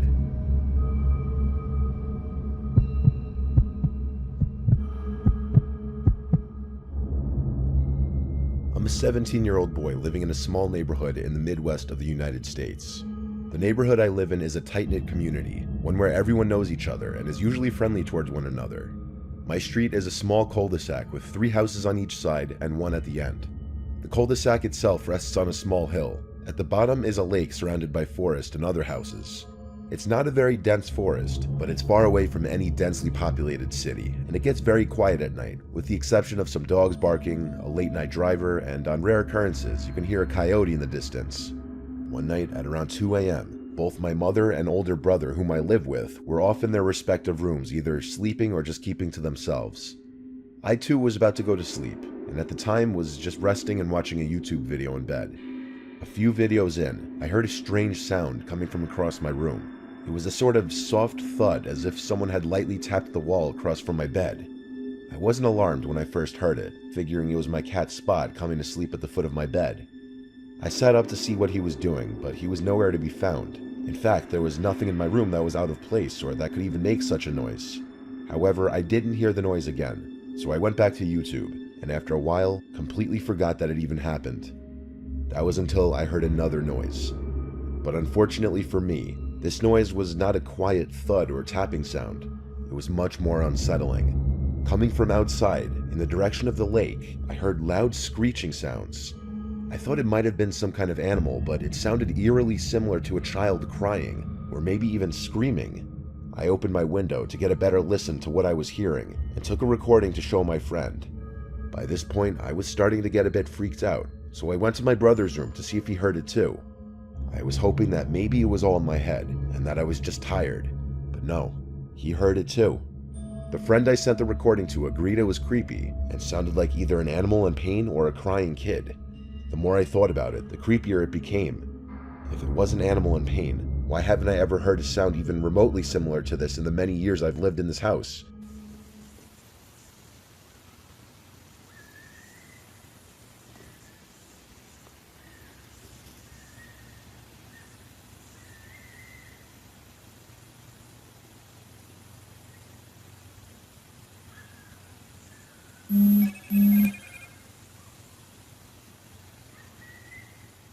It didn't sound even remotely similar to a fox, coyote, or any animals I know about, and this forest isn't big enough for an animal much bigger than that. And if it was a child, why was it alone, screaming and crying in the woods in the middle of the night? Then there was that thud that I heard from earlier that night. Was that somehow connected, or is it simply a coincidence that I heard 2 creepy sounds in the matter of minutes? I haven't heard any kind of noises like that since, and by that I am glad. But to this day, it still creeps me out that none of us could truly figure out what could have created those sounds.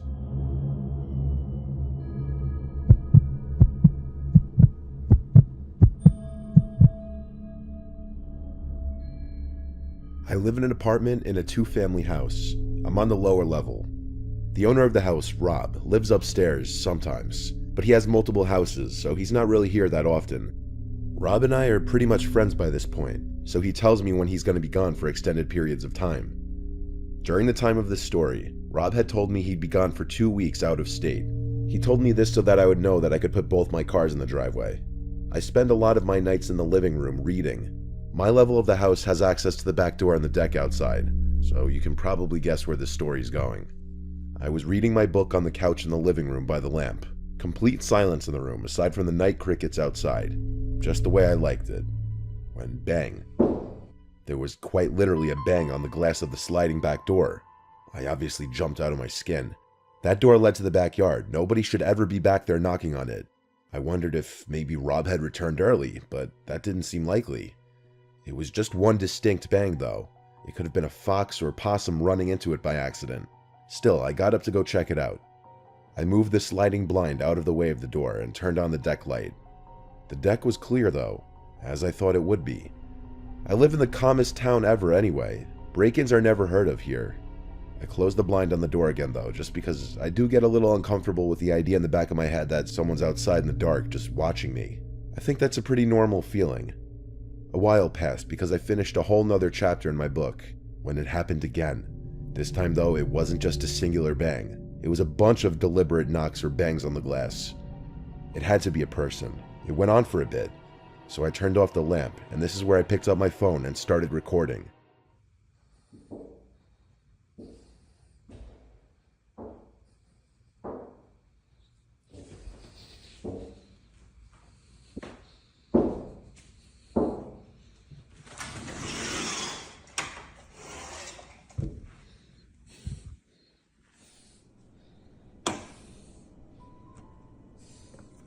As I opened the blind and flicked on the light to the deck, the noises stopped, and there wasn't a single person in sight, not even an animal.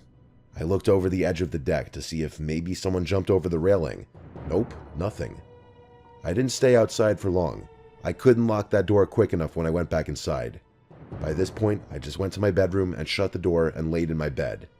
I didn't know what the hell I had just witnessed outside, how there could be knocks at the door one second, then nobody there the next second. I was calling it a night. I wasn't planning on leaving my room again after that. I browsed Instagram and YouTube for a while on my phone, then turned it off and tried to go to sleep. Silence for the longest time. And then right at the foot of my bed, there was a noise. The sound of someone exhaling. I screamed and dove for the light switch, and when the light turned on, my room was empty. I stood paralyzed, breathing heavily for a moment, trying to comprehend what just happened. I searched under the bed and the closet, but there wasn't a soul in my room. I know what I heard though. It wasn't in my head, just like the door wasn't in my head. I slept in the living room after that, though I didn't feel much safer in there, fearing I'd hear bangs at the back door again. It was a relatively sleepless night for me. Rob told me he's never experienced anything like this, and he couldn't think of anyone who might have wanted to target him for anything. I never had believed in anything paranormal until that night. I haven't had any experiences that intense ever since, though.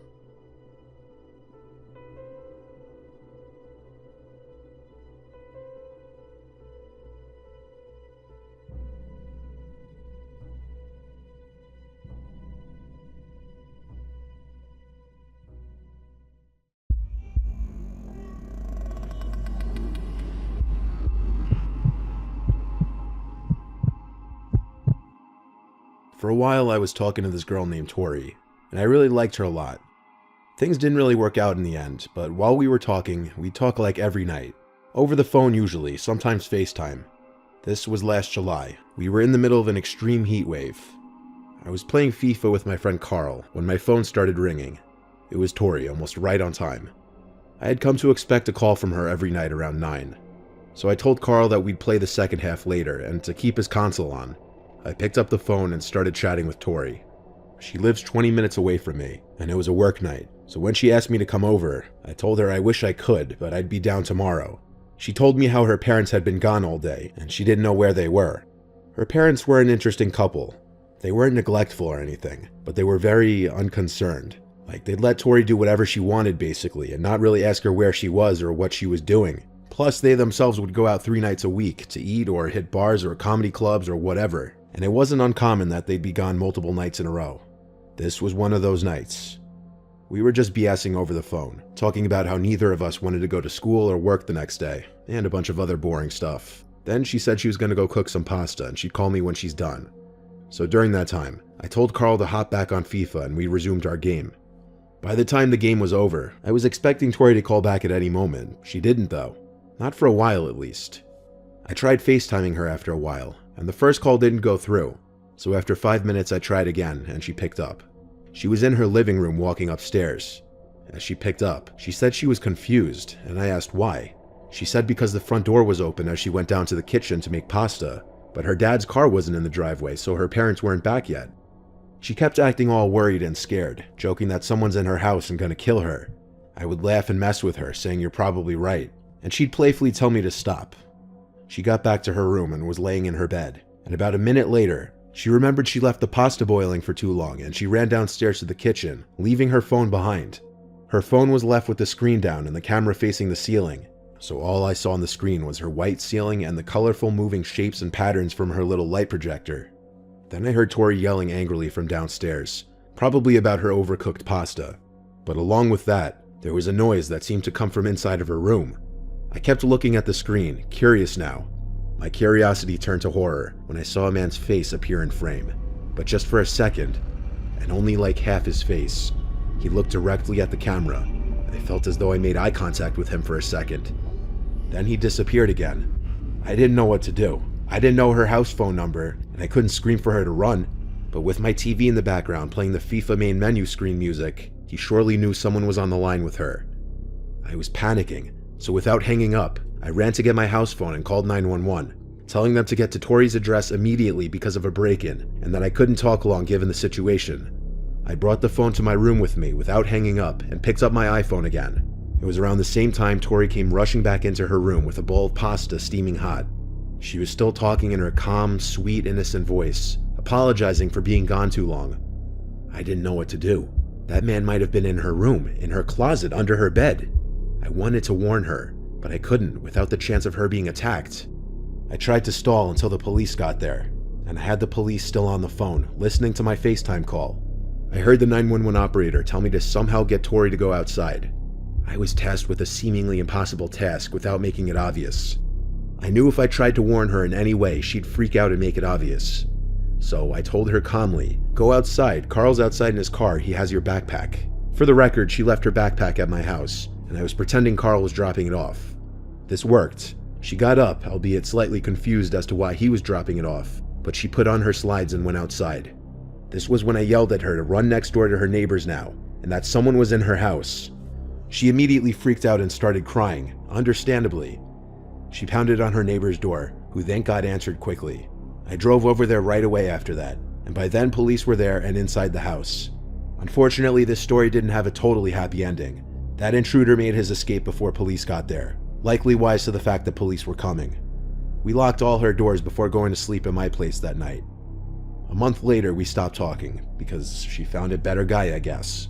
You'd think after this, we'd have started dating the next week. That didn't happen. But recently, we've been friendly again, just not the same. But aside from that, it really is so disturbing thinking that he may have been under her bed or in her closet, listening to us. I wish I screenshotted his face when I had the chance.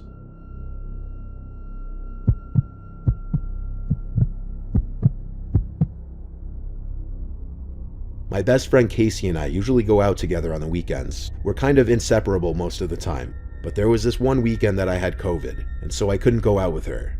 She went out with our other friends Connie and Rachel. They went to this outdoor beachside bar that I'd wanted to go to but never had been, so I was obviously very upset and kind of jealous. Honestly, because of this, I was a little salty and not answering Casey that eagerly, or the other two for that matter. I went about my night watching stupid movies in my bed, sneezing all over the place and generally feeling like death.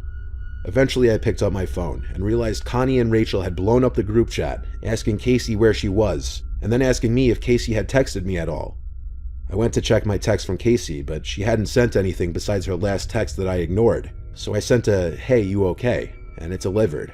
Phone was still on, that's good. The girls told me the last time they saw Casey was when she was with some guy at the bar, and that the next time they went back to where she was, they were gone. I told them to calm down, that she was probably still with the guy, though I would know more than anyone that it wouldn't be like Casey to leave with a guy without saying something, unless she was really, really drunk. I tried FaceTiming her, and someone picked up, but it wasn't Casey. It wasn't anybody, actually. It was just some dark room. Whoever picked it up was clearly hiding off camera. "Hello?" I asked. "Where's Casey?" I asked over and over until the call ended. I started spamming Casey's number, blowing up her phone asking where she is, who has her phone, etc. Then, to my surprise, I was getting a FaceTime call from her number. I picked up, and this time there was a man's whispering voice on the other end. He claimed Casey was fine, that she came home with him and now she was passed out in his bed. I asked him who he was, and he said they met at the bar. I tried to fact check this and ask what bar, and he said the right one. His story seemed to be checking out, but I asked him why he wouldn't show me his face and why he was whispering. He said it's too dark in the room and that Casey was sleeping and he didn't want to wake her up. The first part of that answer made no sense. I told him turn on the light and show me that Casey's okay. There was silence for a second and then the call ended. I told Connie and Rachel about this, and they were equally concerned. After blowing up Casey's phone some more, the guy answered with an address and said, "We're here, come pick up your friend." The location was some small-looking house 15 minutes away. I told the girls, and by now they left to the outside of the bar so they could talk to me on the phone. They agreed something wasn't right, and that I shouldn't go to that address. I then remembered I had Casey's mom's number buried deep in my phone, so after finding that, I texted, then called her, and she picked up, explaining Casey was in fact home, and had been for half an hour, crying but not explaining what happened. So I FaceTimed Casey's phone one more time, and it answered to the dark room again. I said hello a bunch of times, no response, so I threw out some bait and said I'm on my way. And then the whispering voice replied from somewhere off screen, "Good, don't knock, just come right in." Then I reeled the bait back in and said, "I know you're not with Casey, I'm calling the police on you right now." And then something I didn't expect happened, and it freaked me the hell out. In a split second, the phone was picked up off wherever it was sitting, and all I saw in frame was this ugly, creepy looking man looking into the camera. He was smiling this insanely wide smile, and his eyes were open as wide as could be. It's as if he was trying to make as scary of a face as possible. I hung up because I couldn't look at it. So Casey was leaving the bar with the guy she was with, and they got into what she thought was an Uber, but the driver and the guy she met were acting weird, and she found out that they knew each other somehow. Suspicious it was a trap, she got out of the car the first chance she got, but she didn't have her phone on her anymore. She borrowed some random person's phone to call her mother to pick her up. Casey and her mom called the police, and I met them at the house address that was provided via text. I met them there, but didn't get close to anyone to not get them sick. Casey's phone's last location on Find My iPhone was indeed at that house address, so police knocked on the door and no one answered. There wasn't anything they could do, but they suggested to call 911 again in the morning and knock again then, and that's what they did. And the next morning, an older man answered and claimed he didn't have anyone's phone, nor did any young men live in this house, nor did he know anything about the entire story. Casey says he might have been the driver in the car, but she can't tell for sure. There was not much else that could be done. Casey's phone was off, and the last location was never updated again. Do we know for a fact Casey dodged a bullet? Yes. Do we know what that bullet was? Hell no.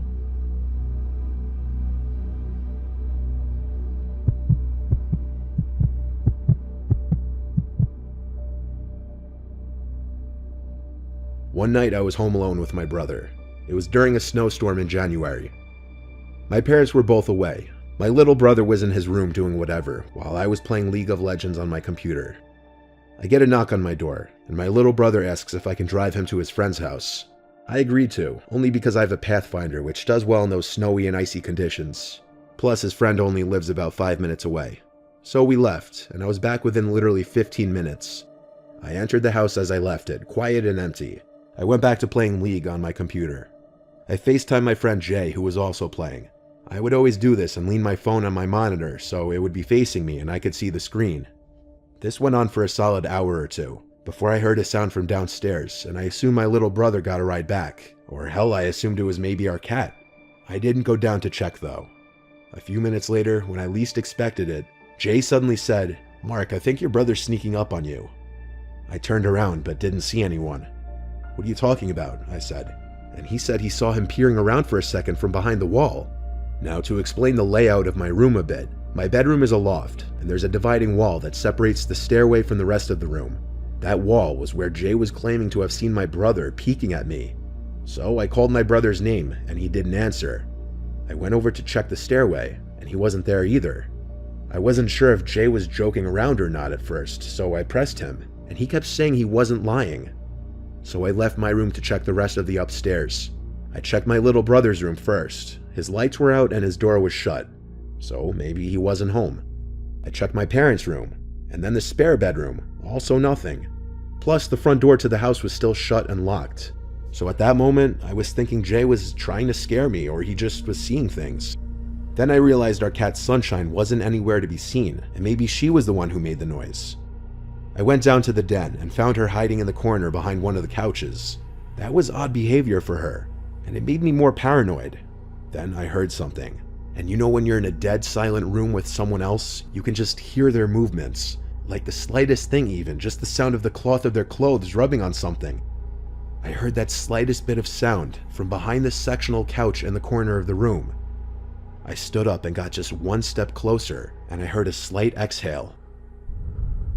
It was quiet, but audible enough for me to hear it. I didn't run. I walked upstairs to the kitchen, grabbed the phone, went to my room, locked the door, and called 911. Jay was still on the FaceTime. I kept him on and let him listen to my call with 911. The police arrived very quickly, and I opened the front door for them. "Where are they?" the first thing they asked at the front door, and I told them downstairs in the den.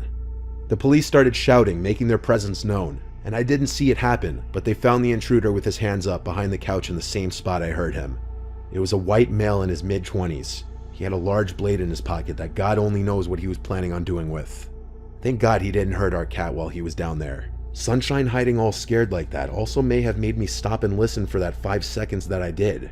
Being on FaceTime with Jay like that also probably saved my life. I think the guy saw or just heard me on FaceTime with my friend and didn't want to witness to anything. Him hiding in the den like that instead of leaving makes me think he was planning on waiting until everyone in the house was asleep. This was my fault for not locking the door when I dropped my brother off, which I used to do because we live in a cliché safe neighborhood, but no one's ever really safe. My family was all appalled, but proud of me for how I handled the situation. The intruder's name was Richard Taylor, and he was sentenced to 7 years in prison.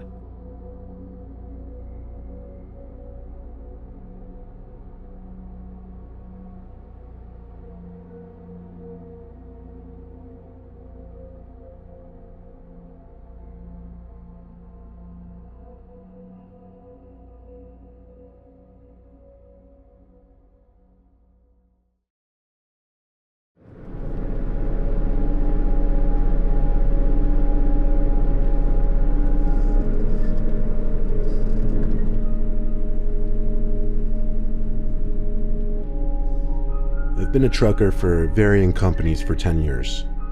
3 years ago, I was working for a warehouse company in Kansas doing shipments.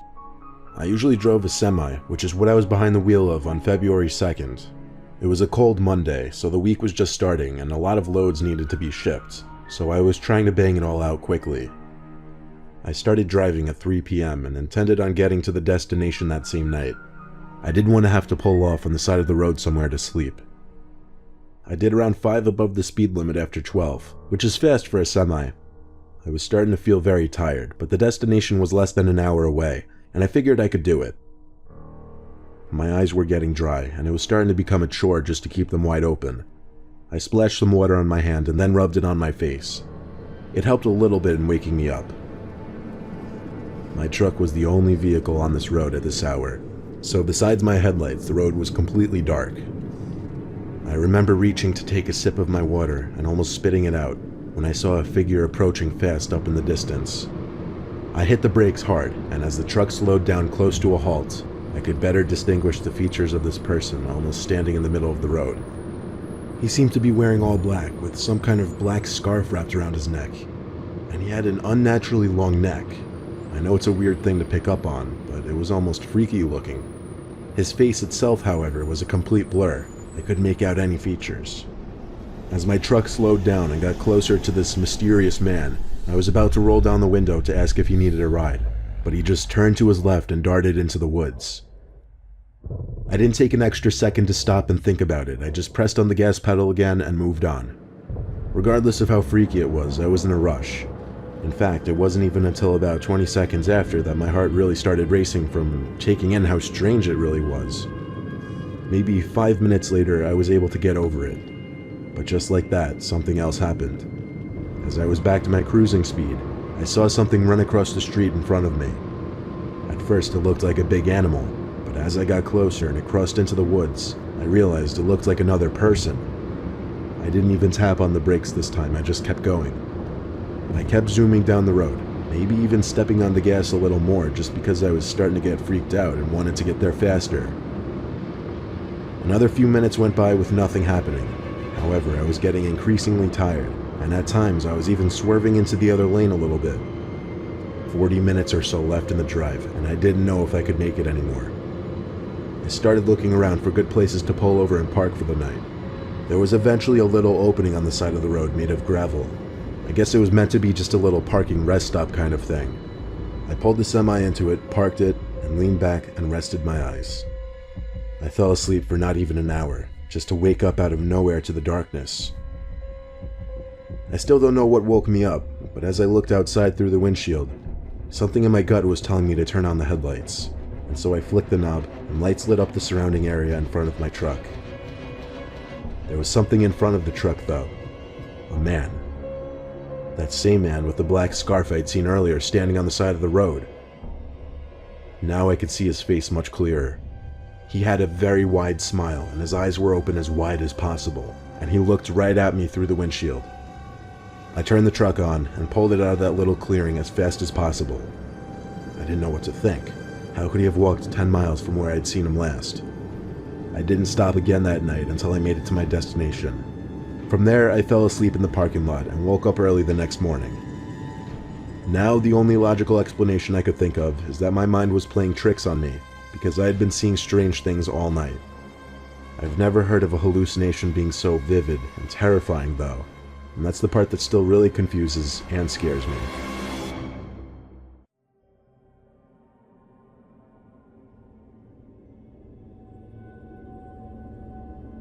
Before getting an office job in the city, I was a UPS driver for 2 years. It was good money and I enjoyed it for the most part. It had its moments though. It was 2010. I'd been out of college for 2 years. I was working 11 to 7 on a Thursday. It was the dead of winter, so it was dark by like 5 o'clock. I wasn't exactly living in Palm Springs either. I was living in a small town in North Carolina. I don't want to call it ghetto or slummy, but it wasn't a very nice area at all. I did deliveries in that same town very often. The housing situation in this town was weird. Some blocks would have rows of houses and trailer homes spaced far away from each other, while other blocks were just completely desolate. This made for less deliveries altogether because the houses were so spaced out and far from each other that it took longer than, say, a regular suburban or urban community. Deliveries were always marked on the map so that I could take a more strategic route instead of just driving all over the place. After hours and hours of deliveries, all over a span of at least 3 different small towns, I started heading down one of those streets I'd mentioned just now. Spaced out trailer homes and small houses on one side, forest on the other side.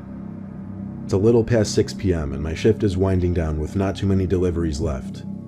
There was one house on this block, and the package was to be signed for, meaning I couldn't just leave it on the stoop. I pulled up in front of the house, went to the back of the truck, and pulled out one of the biggest and heaviest boxes of the day. There were some kind of small metal pieces bumping around in the box, lots of them. I couldn't even try to take a guess at what could be inside. My job was just to lug the thing to the front door of the trailer home, and that's just what I did. There was no doorbell in this home, so I had to knock. There were no lights on in there though, and I didn't see a car out front, so I was hoping somebody was home. I knocked a few more times, then I saw the curtains to one of the windows move, and footsteps come to the door. Then there was a long pause, a suspicious and unnecessarily long pause before the door finally cracked open. Some older woman poked her head out all paranoid-like, and when I said she had a package to sign, she opened the door fully. She seemed fidgety as I asked her to sign the device. She did so. It was a sloppy signature too. She told me I'd need to help her carry the box into her room. I figured that would be the case. The moment I stepped into the trailer home, I got a huge whiff of some kind of stench. You know how every home has a distinct smell, whether it be good or bad? Well, this home smelled awful. I don't know what it was. She was leading me to a back section behind the tiny living room space. She took me to a narrow hallway where I struggled to carry the box, and then brought me to a door. She opened the door and told me to maneuver the box into the closet in the back of the room. I asked her to flick on the light. She said the light didn't work. It was next to pitch black in there, with the only source of light being the lamp from the living room seeping down the hall into this room.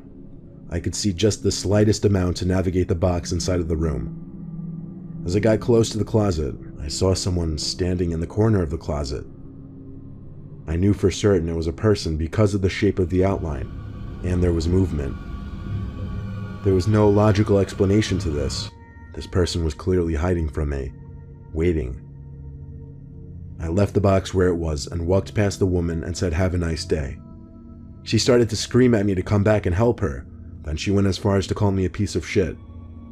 I didn't know what this woman and whoever was in that closet were planning on doing, and I didn't want to stick around to find out. I went on with my shift and went home that night, and thus began my job hunt for a newer, better job.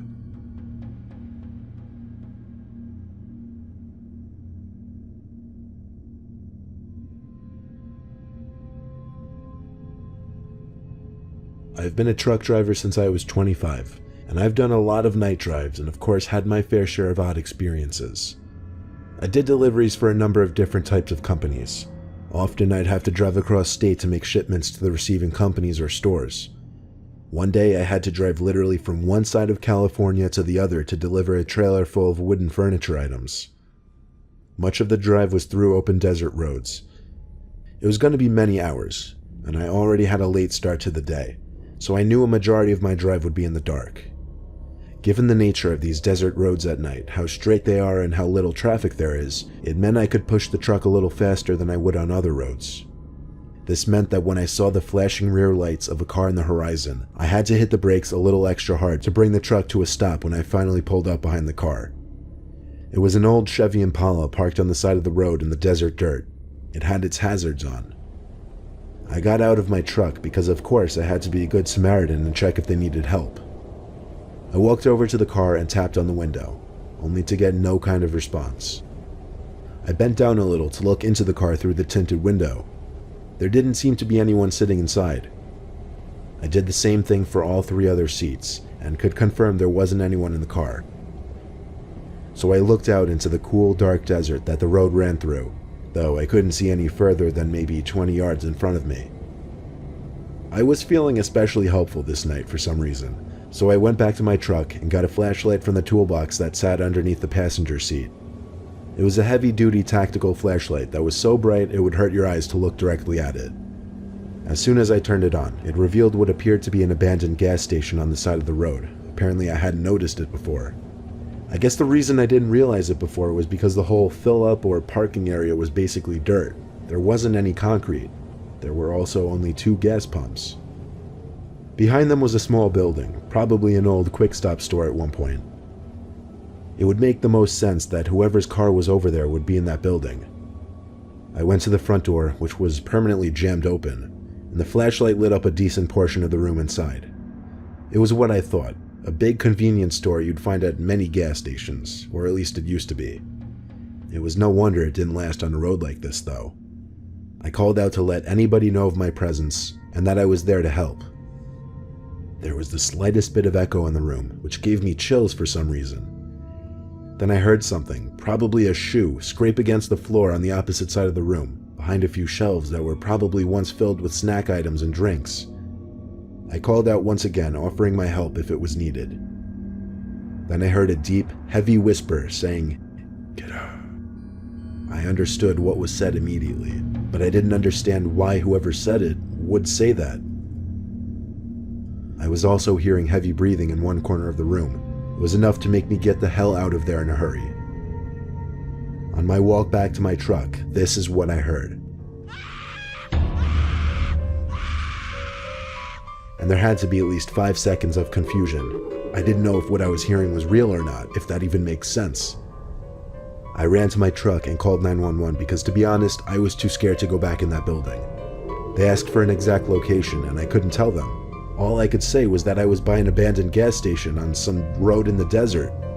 They asked me to stay on the line so I could describe my location better. But suddenly, the car in front of me turned on and started speeding down the desert road. I didn't even notice him get into his car. It was so dark and I was so distracted by the phone call. I ran back into the building to see if anybody was still in there, while of course keeping 911 on the line. I went to the back section where I'd heard the voice and breathing, and I was mortified to see a fresh pool of blood on the floor. I could only imagine what had happened. I explained into the phone that I believed I'd just stumbled into a crime scene. Eventually, they were able to send a bunch of state troopers to the scene. They asked me for any information I could give, license plate number, what the suspect looked like, what I thought happened. All I said was it was a black Chevy Impala, early 2000s, and I heard a man tell me to get out before hearing a woman screaming as I left the building. There was no body left behind, but I had a few ideas of what might have happened. I'm sure the state police took some blood samples and whatnot, but I wasn't able to be of much more assistance. Shamefully, I did not have a dash cam at that point to get the license plate number, but literally the next week, I installed the dash cam into my assigned truck. This was just one of those once-in-a-lifetime experiences that will always haunt me.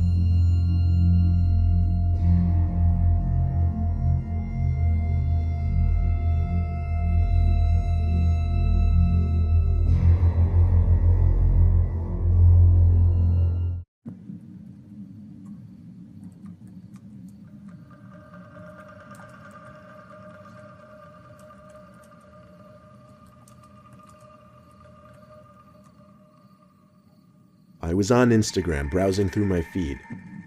I saw my best friend Alexis posted a picture of herself sitting by the side of her backyard pool with her friend, so I liked it and planned on leaving a comment. I read through all her other comments first, and at the very bottom, a comment left only a minute ago was from a man with the username jam00235. It said, "You are a very hot little lady." I should mention we're both 16, and when I clicked on this guy's profile, he appeared to be like 40. Most of his pictures were of random landscapes. Some were of varying random objects, like a half-full bottle of beer and some weird stone statue. Most of his pictures had no likes. Some had like 1 or 2 likes at most. He only had 15 followers, yet he followed over 100 people, including Alexis. I texted her about the comment and told her she should remove it and block his account. She promptly replied, "Yeah, I know, it's so creepy." She blocked the account, and I went about liking and commenting on the picture like I originally planned on doing. The next day after school, Alexis and I walked home together since we lived right across the street from each other. On our way home, we noticed a white car driving slowly in the street next to us. It was a little suspect, so Alexis told me to come to her house with her. Whoever was driving that car slowed down when we got to her house, then sped away as soon as we entered. It was the sketchiest thing we'd ever seen, and we almost felt like we were being followed. I stayed over Lexi's house the rest of the day. We worked on our biology project together, then we just hung out until late at night since we had no school the next day. It was often that I'd spend the whole day at Lexi's house. This was one of those times. We ordered a pizza since Lexi's parents weren't home. That also meant it was just the two of us in the house, so we were being as loud as we wanted. We heard a knock at the front door of the house, just slightly though since we were upstairs in her room. Alexis went downstairs to open the door, but she's a really cautious person, so when I didn't hear her open the front door, I had a feeling she was peeking out the window to make sure it was the pizza guy. I was confused when I heard her quietly rushing back up the stairs into her room. She shut the door and looked at me with her mouth wide open and said there's some creepy guy on her stoop. I didn't believe her. I thought it had to be the pizza guy. I went downstairs with her to check the window. There was no one on the stoop though. As she was swearing that she wasn't lying, the doorknob to the back door turned. Someone tried pushing the door open, but the lock prevented it. We looked at each other with horrified expressions on our faces and ran back to her room. She locked the door and sat in fear on her bed. We thought as long as we waited in her room, we'd be okay, and whoever was out there would go away. But something completely unexpected happened next. Alexis screamed and pointed at the window, where a man's head was visible looking into the room. The man was holding a camera up to the glass. What made the sight even more horrifying was the fact that we were on the second floor, which meant this man climbed up onto the patio roof. I screamed in horror too as we ran to the basement, perhaps the safest place in the house. We stayed down there the rest of the night until Lexi's parents came home, and we told them all about what happened. They were shocked, but really what could anyone do? I went home that night to see a text on my phone from Alexis, saying she just looked back at the random man's Instagram account and saw that the person's face matched the person who was at the window. I looked at it too and agreed. I told her to report the account to the authorities. She didn't know how. Honestly, I didn't either, so I told her to wait until the next day to figure it out. However, the next day, the account was deleted. Either that or renamed. No one ever saw that man again, but we do keep our Instagram accounts on private now.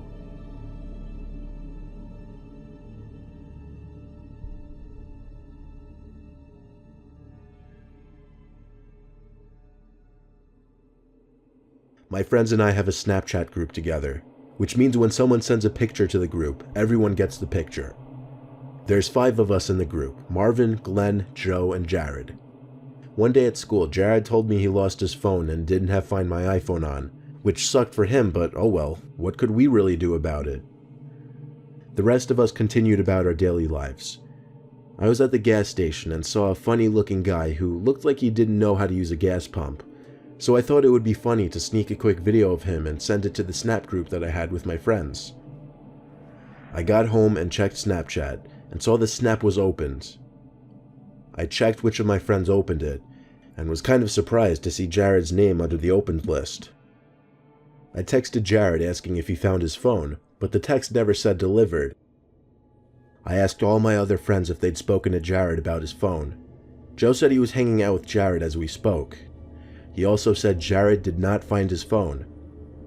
He put Jared on the phone for me and told me to come over.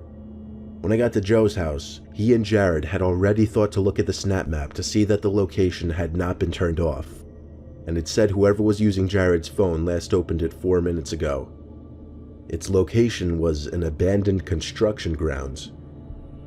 Ready to go kick some ass, or at least thinking we were, we agreed to drive down to the construction site.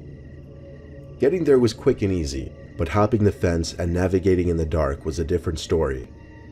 According to the snap map, Jared's iPhone was somewhere in a big abandoned building in front of us. The three of us, all above 6 foot, definitely felt we could get the better of anyone in a fight. But what was this person doing in this building at this hour? The situation was just too unsettling. We found a big hole in the wall where we could enter the building. Joe and I used our phone lights to find our way through the building. It was cold and empty in there, besides the rubble and graffiti everywhere, and every little sound created an echo. The last time Snapchat updated Jared's location was 5 minutes ago, but the location was right on top of us. It didn't seem like anyone or anything was on the first floor, so we went to the second floor. We found ourselves in a big empty room. Joe checked the location of Jared's phone one more time, and it appeared that all 3 of our phones were in the same exact location, which was weird. Where could his phone be? The sound of a digital camera shutter, accompanied with a blindingly bright flash coming from an adjacent room, made the 3 of us freeze like a deer in headlights. Then Jared was the first one to run for it, screaming. Joe and I followed suit, running back down the stairs and out the hole to the outside. We got to the car and drove back to Joe's house. On the way back, Joe and I got a Snapchat from Jared's phone. I was the first one to open it, and it was a picture of the 3 of us standing in that room with the caption, "Run." We never went back to that building for his phone. In fact, after that, the location on Jared's phone was turned off, until of course, Jared signed in on a different phone.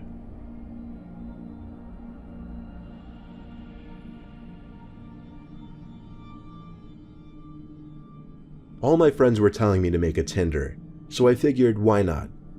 I set up an account and used 4 of the best pictures of myself I could find. Pretty soon I was already getting matches.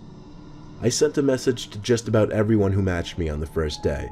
Only 3 responded, one of whom was a gorgeous brunette girl who was just so easy to talk to. Everything I said she had a perfect response to. Even when I said something awkward or regrettable, she'd reply in a way that would fix it and make me feel better about what I said.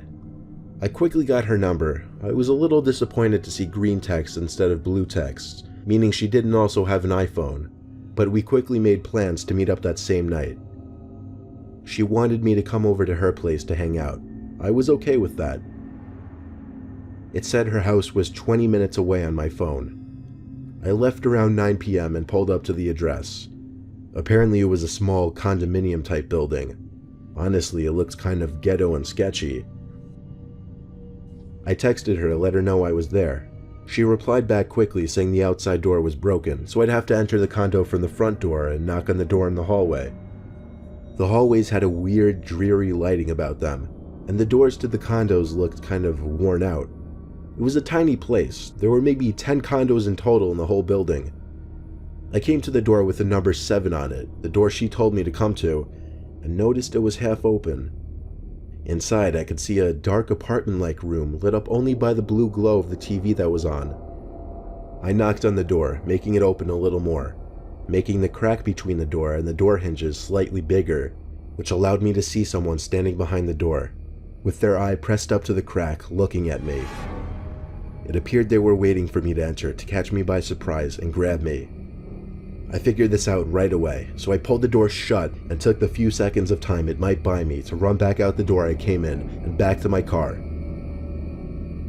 I drove home feeling like my heart was punching my chest the whole way back. I deleted my Tinder that same night and never touched the app since.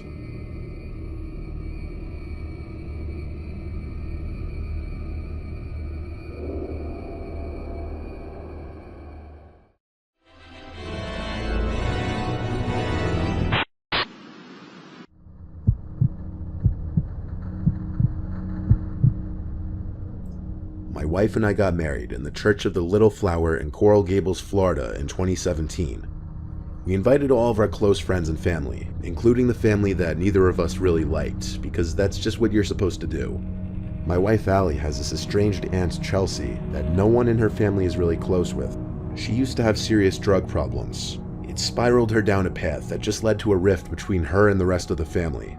Well, Aunt Chelsea was invited to the wedding, and when she showed up, she surprisingly came with a date. But unsurprisingly, he didn't look like the kind of guy you want to bring home to mom and dad. Right from the first time I laid eyes on him, I knew he was different, not in a pleasant, quirky way. After the wedding ceremony, of course, came picture time. The 6 bridesmaids, 6 groomsmen, and my wife and I all went to this nice backyard section of the church campus to have pictures taken by the hired photographer. Some close family from both sides came along as well to watch while most others went to the party hall. Aunt Chelsea and her date came to watch us take pictures as well. This was when I first got his name, Rob. The two of them were making everyone uncomfortable, like everyone in the bridal party would joke around and we'd genuinely laugh. Then either Chelsea or Rob would yell out these weird, inappropriate things. They just kept doing it to the point where they created awkward silences, and all of us were just internally cringing, dreading what weird things they'd say next. It got very awkward very quickly, let's just say that, to the point I wanted them to leave altogether. Anyway, we eventually finished with pictures. Then we migrated to Comber Hall, the party hall connected to the church, where food and drinks were being served. Being the groom, all the attention is on you at all times. You barely have a chance to sit down and gather your thoughts or even eat. Every second I had someone else coming up to congratulate me, and eventually that person was Rob. He shook my hand again, his breath terrible, and his arms scarred up. He wasn't wearing a long-sleeved shirt, rather a stained gray polo. He seemed like a filthy person all around. He started talking to me with this loud, almost demeaning tone. I did my best to just be polite, and eventually he walked back to Chelsea. This was the last time I saw him that day. Eventually I saw Chelsea sitting by herself at the table, so I asked Allie where that Rob guy went. She had no idea either. After a while of Chelsea sitting by herself, Allie went up to her to ask her where her date was. Chelsea didn't know. She hadn't seen him in an hour. Chelsea also explained that they met in rehab, and that she had only gone out with him 4 times. Allie grew concerned with this man being here after hearing this. We asked our parents and some close family to look around for the man, to confirm if he was still there or not. There was some concerning news when one of my relatives said that some of the gifts in the room where the gifts were being stored were missing. We immediately attributed this to Rob, and had an employee ask over the microphone for everybody to keep an eye out for Rob. Chelsea wanted to call his cell, but she couldn't find her phone. This put a slight damper on things, but we didn't let it ruin our wedding day. Our parents called the police and dealt with them on the side, with the help of Chelsea giving information about Rob. After the wedding reception, a few close friends came back to our hotel room for a little after-party of sorts. Chelsea had texted Allie asking for our home address, because she had to drop off her gift that she forgot to give. Allie responded, and then our good time was interrupted by a distressing phone call from Chelsea's phone number. Allie turned off the music and put it on speakerphone. There was a male's breathing on the other end, like horror movie shit, like he was trying to creep us out.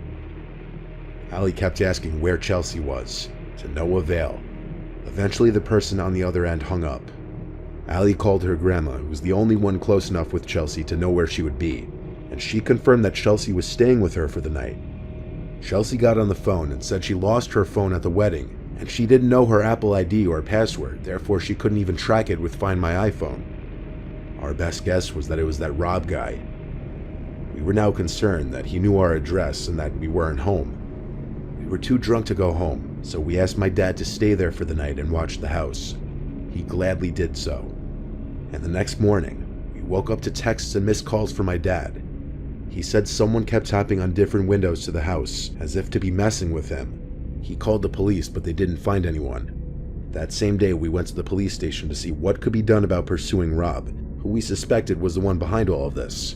But without video cameras catching the thief in Comber Hall, and given that Chelsea's phone had been turned off or destroyed, there was little to nothing the police could do. Chelsea told us that she and Rob had gotten into a verbal argument, and that he blamed us for whatever she was saying.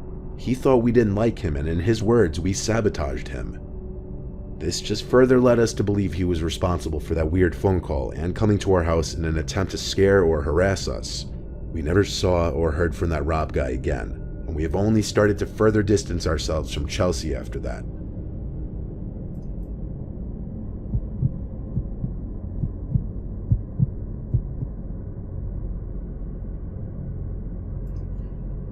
I had a pretty low-key beach wedding, mostly just family and friends. My wife, who I'll just call Trisha, invited more people than me for sure. She even invited her ex-boyfriend Kyle. I didn't know exactly how I felt about that at the time, but I acted accepting and fine with it because I knew they remained close friends. There were about 75 people at the wedding ceremony, including Kyle. I didn't pay it much mind the day of the wedding because it was such a big day and my mind was obviously racing. Kyle was friendly to me, but throughout the wedding reception, I noticed Kyle would constantly be talking to Trisha, and when he wasn't talking to her, he'd be looking in her general direction. I mean, Trisha and I were married now. It's not like he had any shot at all. So at the time, I started to think maybe I was just being a little too paranoid, even if it was slightly annoying. Kyle came alone to the wedding though, which I thought was just a tad weird that he didn't bring a date.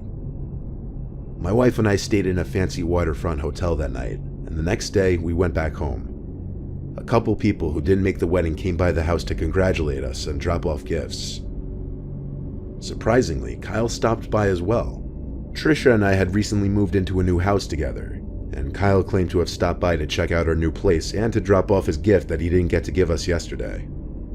He handed us, well, Trisha specifically, an envelope and a little foot-long teddy bear holding a heart. On the heart was our initials, which I actually found to be a nice, thoughtful gift. We gave Kyle a tour of the house and he stayed for a beer, but after that he said he'd better get going and congratulated us once more before leaving. Inside the envelope was a card containing $100. As nice as I thought the gifts were, I still believed he had some serious feelings for Trisha, and I asked her to ease back on the friendship a bit. She couldn't see what I saw though, apparently. She swore up and down that they were just very close friends and that there were no feelings left on either side. Trisha put the teddy bear next to some of the other gifts on our dressers. While my wife and I were in bed together having a romantic moment, I stopped her when I heard this weird noise. I couldn't put my finger on what it was, but it sounded like a small electrical component. I looked around for my phone and found it was on my nightstand. I chalked it up to being a vibration from a text notification. Like half an hour later, laying in bed with the light off, I once again brought up Kyle, asking if he'd texted her since the day before. She said he has, and I got a little annoyed. I repeated myself, saying I don't want her talking to him anymore. She got a little mad at me for accusing her of being interested in him at all. I assured her he was still interested in her. Why else would he stick around in his ex's life like this? She got back at me with her assurance that she doesn't view him romantically at all, that she's no longer attracted to him, and that she broke up with him for a reason. She followed this with she will ease back on her contact with him. I apologized for coming at her like that, and we went to sleep. The next day, when I got home from work, Trisha exclaimed that Kyle randomly blocked her on Instagram, and when she texted him asking what's wrong, he replied, "What do you care? I heard the things you said." When she tried texting back asking what he was talking about, she saw that he blocked her number now too. I wondered if maybe she butt-dialed him on her phone while we had that conversation the previous night. But when she checked her call history, his name wasn't there. I wasn't angry though. Him blocking her meant I was right. He did still have feelings, and now he'd be gone. That night while in bed, we talked about it some more. Then I heard the little electronic vibrating sound again. I looked at the teddy bear on the dresser. Then I got up and went to pick it up, and my heart dropped. I grabbed a knife from the kitchen and started to tear the bear open. Trisha realized it immediately too. The inside of the bear's head was a square electrical component wired to what was very obviously a camera behind the left eye and a microphone box wired to the left ear. This was connected to some kind of Bluetooth device that would probably allow a phone to send and receive data. We went to the police that night with the teddy bear and filed a police report. We then hired a lawyer and pressed charges against Kyle for invasion of privacy, and the judge ruled in our favor and required Kyle to pay us $15,000 each. Trisha also got a restraining order against him, and that was the end of him in our lives. Though we still do sometimes worry that he may pay us an unexpected visit. If he was crazy enough to wire a teddy bear to spy on us and possibly watch us in bed together, who knows how far someone like that is capable of going.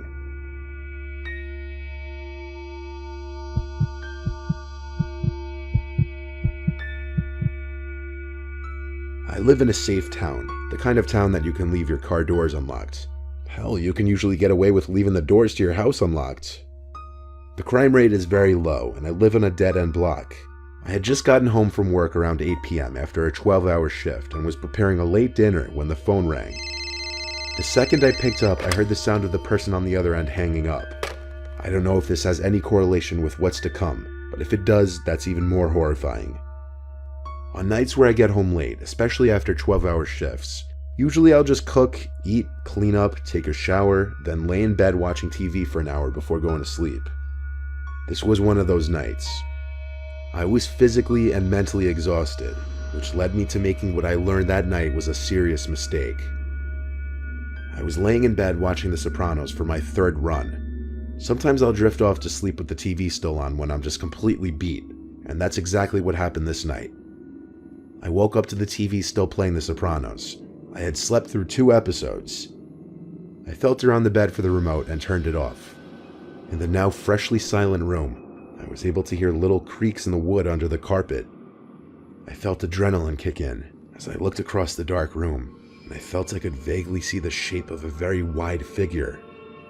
As I aimed the remote at the TV to turn it back on to light up the room, before the TV was even on, I started choking on my own spit as I tried to say, "Please leave." The TV came back on, and the room lit up a tint of blue, revealing her. This woman in a wedding dress, looking at me, with the veil covering her face. I tried to scream at first, but nothing came out of my mouth because I was just in pure shock. I sat up, pressed against the headboard of my bed, frozen. That's the best way I can describe what I was doing in that moment. The woman in the dress, whose face I could barely see, walked over to the bed, whispering, "Where is my groom?" over and over, but each time she said it, she got louder. Her whisper quickly turned to a yell, and she grabbed the edge of my mattress and started shaking it.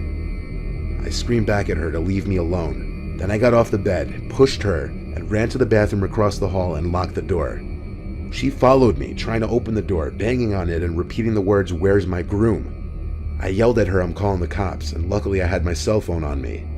The woman was crying now on the other side of the door, still knocking and banging. The last thing I heard her say was, "I have to get to my wedding." I heard her stomp down my stairs, screaming and crying. Then I heard the front door slam shut.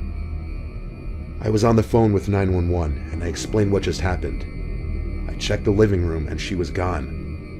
I stepped outside to see if I could see which way she ran, but she was out of sight. A police officer showed up shortly, and I described her as some larger woman in a white wedding dress and veil. How she was screaming, "Where's my groom?" and "I have to get to my wedding." I couldn't help with the direction she ran to. It was either down the only direction the street goes, or the woods to the right. Because of my exhaustion after my 12-hour shift, I had forgotten to simply lock my door, something I honestly never even thought was a problem in my neighborhood. But this just goes to show that even the best of neighborhoods, you're not always safe from crazy people out there. I think this woman was off her rocker and belonged in a mental asylum, and I hope police or somebody found her roaming the streets that night and brought her somewhere to get her help.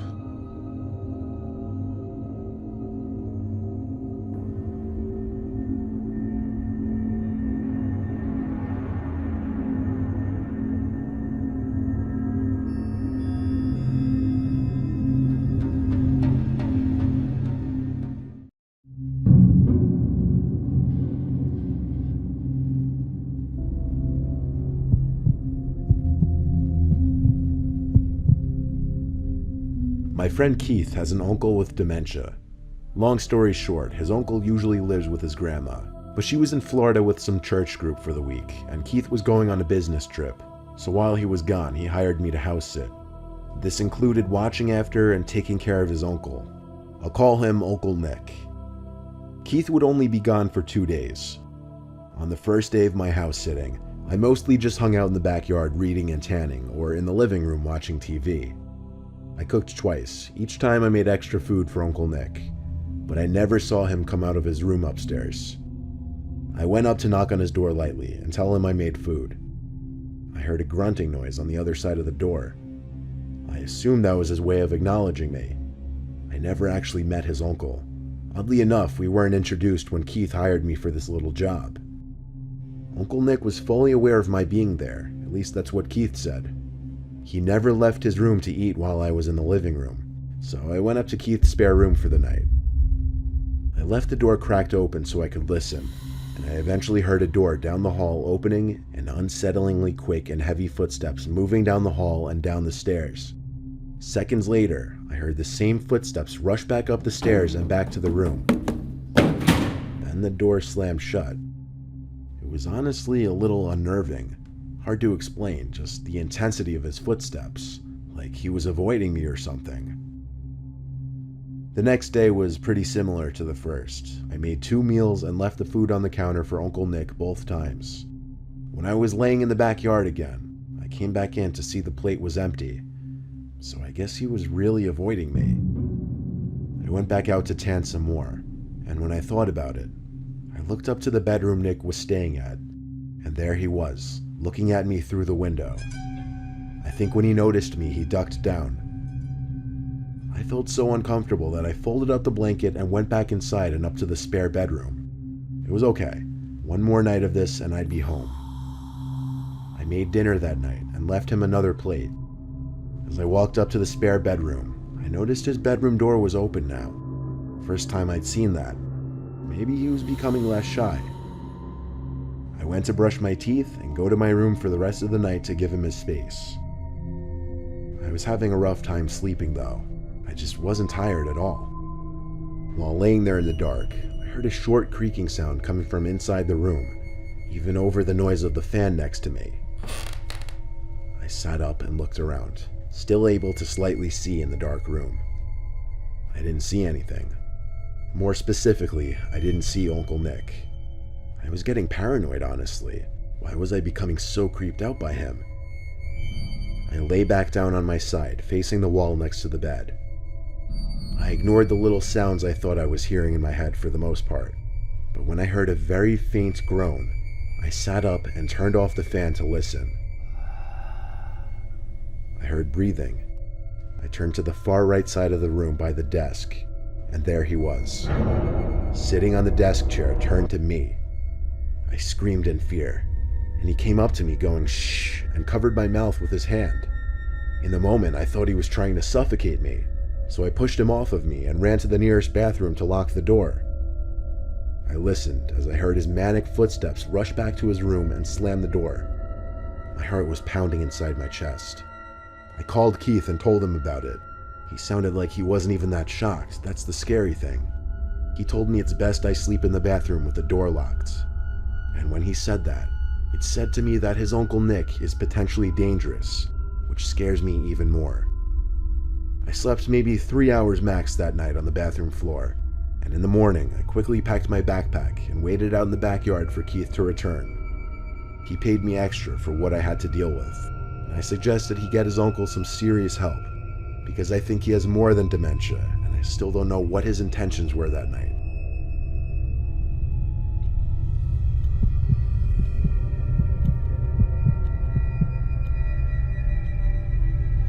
My dad once told us a true scary story of his from when he was in his 20s. When he was still living with my grandparents, he lived next door to this older couple in their 60s. One winter, the wife Margie next door went missing. The husband knocked on their door and asked my grandparents if they'd seen her, but unfortunately they hadn't. No one had, apparently. A few days later, my dad was out at the park playing football with friends. That's when it started to snow. They played in the snow for a while until it got to be too much.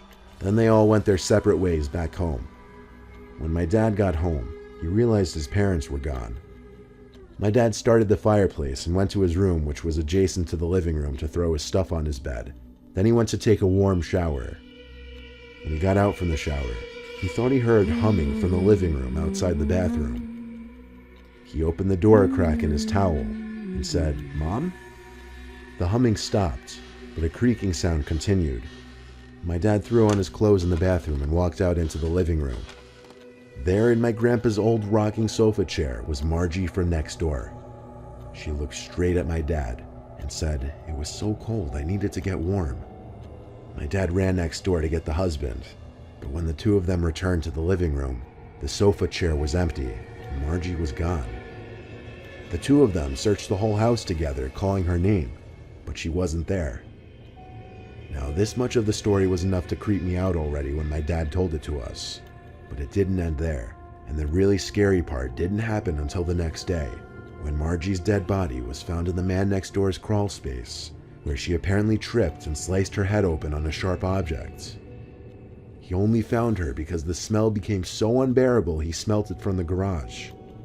The thing is, the body was deemed to have been dead for at least 3 days, yet my dad saw her in the living room just the day before. To this day, my dad believes he saw the ghost of Margie in my grandparents' living room that day, and my dad's not one to make stuff like this up.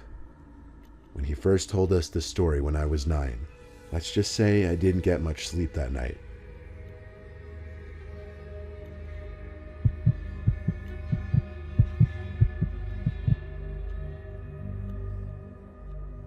There's a lot of Black Lives Matter protesting going on in my area. Now, before I write anything else, I want to disclose that I fully support the Black Lives Matter movement. However, this is my personal opinion that the looting and rioting are not okay, and anyone participating in those acts should not be associated with the peaceful protesters. But unfortunately, mixed in with the peaceful protesters are the looters and rioters hiding in plain sight.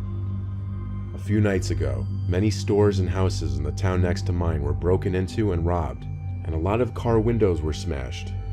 There were rumors from the cops in our friend group that our town would be a target the next night. We stayed up a little later than usual the next night for that reason, and while watching a movie together as a family, we had to mute the TV when we heard yells from outside. We checked out the window, and a large group of young men with masks on were parading down the street. They weren't holding protest signs or anything. They were just being loud and, by the sound of it, cursing a lot. But they didn't appear to be damaging any property, so we went back to our movie. Then after that, my parents went to sleep. I stayed up later in my room playing a video game with the headset on so I could talk to my friends. Eventually, I grew bored and tired and turned the system off and went downstairs to get a glass of water for bed. As I passed the little half stairway to our den on my way to the kitchen, I looked down there and saw something big sitting on the carpet by the window. I went down the stairs, and when I picked it up, I realized what it was. It was the glass of the window broken, but all taped up as if to make the glass shattering easier or quieter. I ran to my parents' room to get my dad. When he saw it, he called the police. The response time was outrageously long. My dad said we were lucky the line wasn't busy, as the 911 calls recently by us have skyrocketed. When the police came to search the house, it didn't seem anything was stolen or anyone was in the house. They had to respond to another call within 20 minutes, but they said to call back if something else happened. My dad and I opted to sleep in the den for the rest of the night to prevent anything else from happening, so my mom went back upstairs. Time rolled on slowly, but eventually I think my dad fell asleep. A large rift of wind hit me in the face through the opening where glass used to be, causing me to open my eyes and look at the window. No one was out there, but for some reason I thought I heard something come from upstairs, so I went up the half flight of stairs thinking maybe it was my mom. When I got to the kitchen, I continued to hear noises from above me, so I walked upstairs, and the noises were still coming from above me. What else was above? The attic. I went to the upstairs storage room which had the attic door. I quietly opened it, revealing the short stairway to the attic.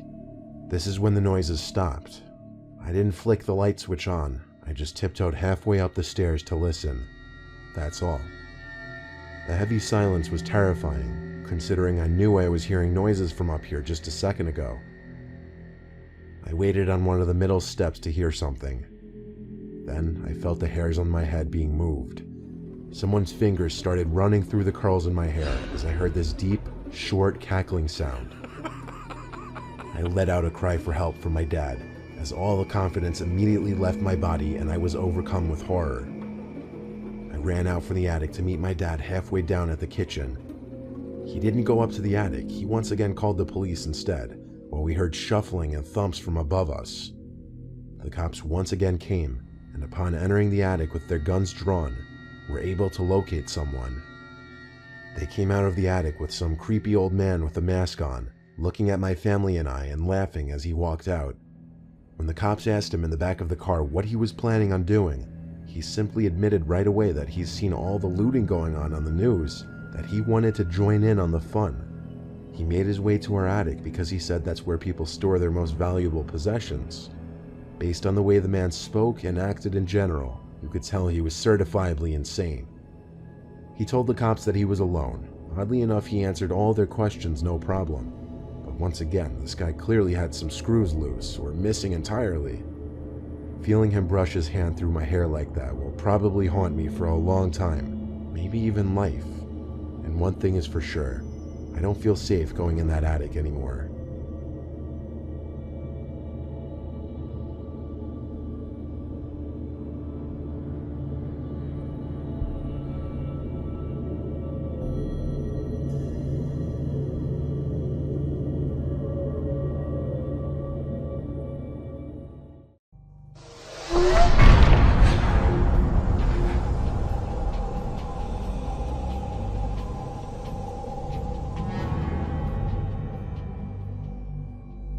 I'll never forget this night.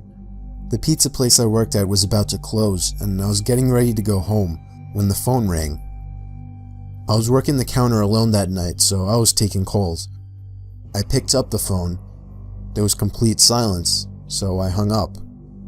About a minute later, the phone rings again, so I pick up again. Still silence. I was about to hang up again when I heard the very weak and cold voice of an old woman on the other end. She said she wanted a regular pie delivered. I remained polite on the phone, but on the inside I was screaming. I just wanted to get home and end my shift. I called out to my boss that somebody is requesting a delivery. He told me I had to go. I was upset at first, but I realized it's another tip, and the old ones usually tip the most, so I decided it was okay. I took down the address and told her I would be there soon, but she had already hung up. I thought that was rude, but I ignored it and yelled to the chef that I needed one regular. My boss told me to just go home after the delivery as the place would be closed, so a little before 10 o'clock, I got in my car and put the address into my GPS. The house was 7 miles away. The GPS took me to the quiet side of town. I arrived to the house. It was a small, one-floor house on a very quiet and empty block. I took the pizza and walked up to the door and rang the doorbell. There were no lights on in the house. I hoped that she hadn't given me the wrong address. I rang the doorbell again. There was still no answer. I was about to give up when I turned my head and saw somebody standing at the window.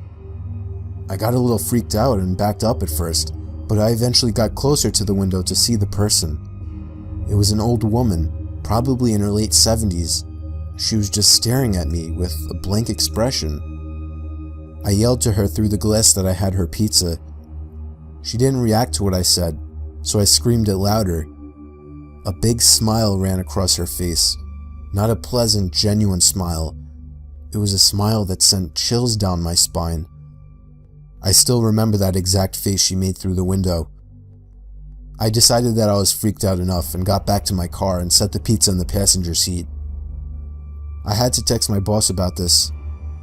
I shot him a quick text and started my car, ready to get the hell away. I looked to my right to get one more look, to see the woman standing right outside my passenger side window, giving me the same stare she had given me before. I put my car in drive and floored it down the street, not looking back. My boss never made me do a late night delivery again.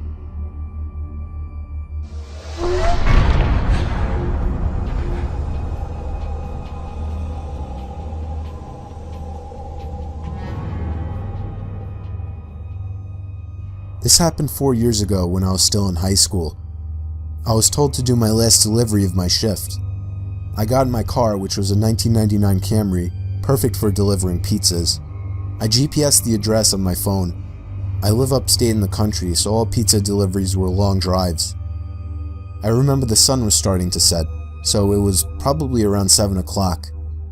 I'd say after a good 15 minutes of driving through the foresty dirt roads, my GPS said I had arrived. It was an old little cottage-like house made almost entirely of wood. It was sitting all by itself in the middle of absolutely nothing but forest.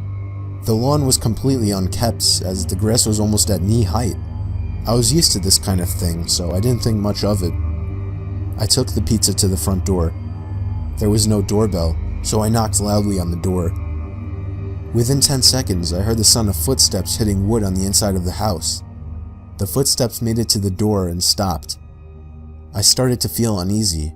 I got the feeling that I was being watched. And that's when I noticed there was a peephole in the door. "It's the pizza guy," I called out. I heard a low, harsh-sounding voice on the other side of the door, telling me to bring the pizza out back. I didn't like the idea of going back there. Something didn't seem right. "Are you sure, sir?" I called out. He didn't answer my question. The sound of footsteps didn't move away from the door, so I had the feeling he was still watching me. I almost found myself walking back to my car, but I decided I didn't want any trouble with my boss. The last time I brought a pizza back, he gave me attitude, so I reluctantly walked through the uncut grass and around the small house to the back. I remember there was a shed and a little patio back there. In the patio, there was a table with 4 chairs surrounding it. In one of the chairs, facing away from me, I saw the head of somebody sitting in the seat. I began walking over and said, "Excuse me," but the person didn't even move an inch. "Excuse me," I said again louder. Then from behind me, I heard, "Psst, over here." I turned around to see a man poking his head out from the corner of the house, looking at me with a crazed smile. "Come over here, I want to show you something." I freaked out, turned around and ran around the house in the opposite direction, back to my car, for some reason still holding the pizza. I got in my car, started it, and got away from there. On my way back to the pizzeria, I pulled over to the side of the road and called the police. Eventually, I was informed that there was no sign of anybody having been in that house for a long time. I quit my delivery job a few days after that. I have no idea what would have happened to me had I gone up to that man, but to this day, I still wish I had just turned my head to see who or what was sitting in that patio chair.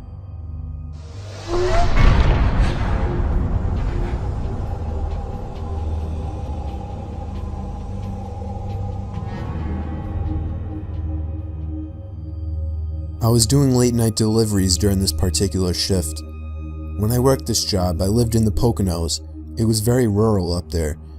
I often found myself driving down roads surrounded by nothing but trees, just like this night. Only it was dark and foggy this time. Driving down a shortcut to town that I had taken many times before, I slam on the brakes when I see somebody jump out from the bushes onto the road. The sickening bump and thump from the front of the car confirmed that I had hit the person. I put my hand to my forehead, cursing to myself. I couldn't believe what just happened. I just hit a person. I got out of my car and checked to see if they were alright. It was a man wearing a black hoodie with the hood up. He lay motionless by my car tire. I had no idea what to do. At this point, I was panicking. Why the hell was this guy in the middle of nowhere? Why did he jump in front of my car? And then things got weirder. I can hear a scream for help, coming from the woods to the left of me. Somebody was in trouble. I looked at the man I hit with my car. He was still on the ground, motionless. I'd only be gone for a minute, I figured. For whatever stupid reason, I thought it was okay to leave the man behind, to go into the woods. I moved in the direction I heard the scream originally, hoping to hear another, but it was just total silence except for the night creatures making their sounds. "Where are you?" I yelled out. It was at that moment I heard the sound of a foot crushing the leaves on the ground. I turned in the direction of the sound, and even in the dark and foggy weather, I could still make out the figure of somebody hiding behind a tree opposite me. I ran as fast as I could back to my car, looking back constantly to make sure I wasn't being followed. When I got back to my car, the man I had hit was gone. I didn't stick around to wonder where he went. I just got back in my car and proceeded down the road. My heart was racing the whole drive through, but I still ended up delivering the pizza. I got to the house, and when I rang the bell, a middle-aged woman answered. After paying, I noticed that her eyes focused on something behind me, and then she asked me, "They let you guys have delivery partners now?" I was confused and asked her what she meant, and she told me, "You got someone with you in your car." I felt a pain in my stomach as I turned and saw somebody sitting in the backseat of my car.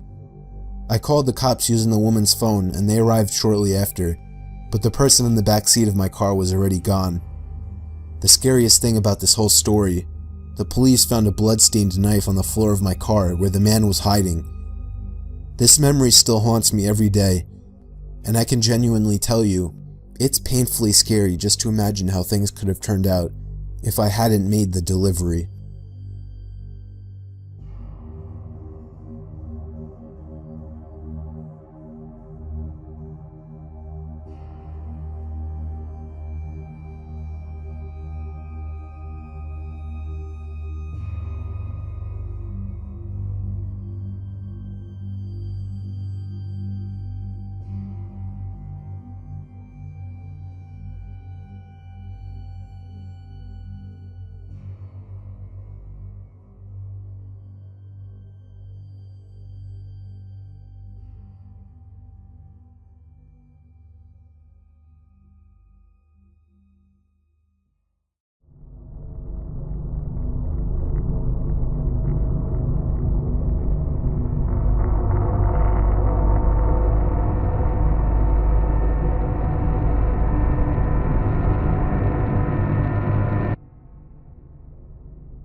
A couple weeks ago, my dad came home and pitched me a small job offer.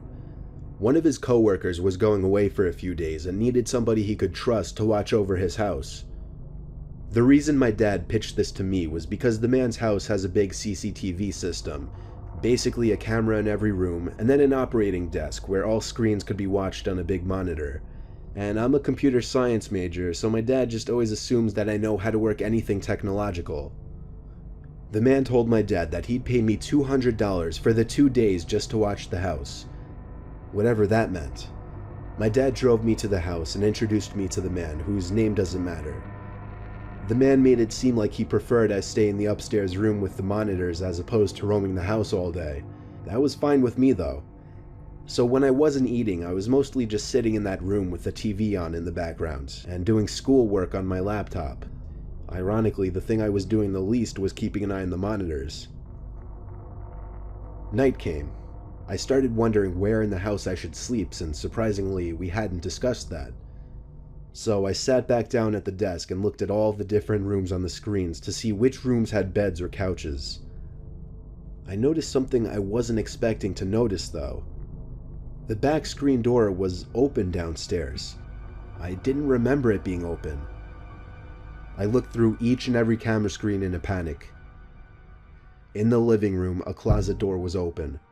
This one I knew wasn't open earlier. I texted my dad to call the man and ask him if he came back home. Meanwhile, I continued watching the screen. On the grainy, dark image, a tall person who resembled only a black shadow on the screen stepped out from the closet. I pulled my arms off the desk as I covered my mouth with my hands in shock.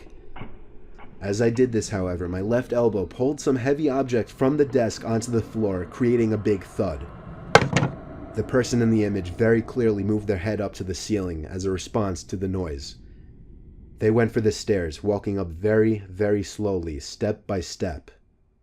Meanwhile, I got a text back from my dad saying, "No, he's not. I just spoke to him half an hour ago. Why?" I got so caught up in my phone texting my dad to send help that I didn't even pay attention to the monitor. There was a knock at the door. I looked at it and then the screens. The first screen I laid my eyes on was the one showing the person outside the door to the room I was in. When I remembered that door had no lock, the only thing I could think to do was jump out the window into the bushes below. I ran halfway down the block and then stopped when my dad called me. I had him call his friend and ask him if he was expecting somebody in the house. The man said he had no relatives or friends who had his key or would ever let themselves into his home. So he called the cops and had them review the footage. I got to watch all of it, and it showed everything. From the moment the intruder broke the glass to the backyard door, to the moment I jumped out the window and him running away shortly after. The intruder was never found. The footage was just too dark to identify his face.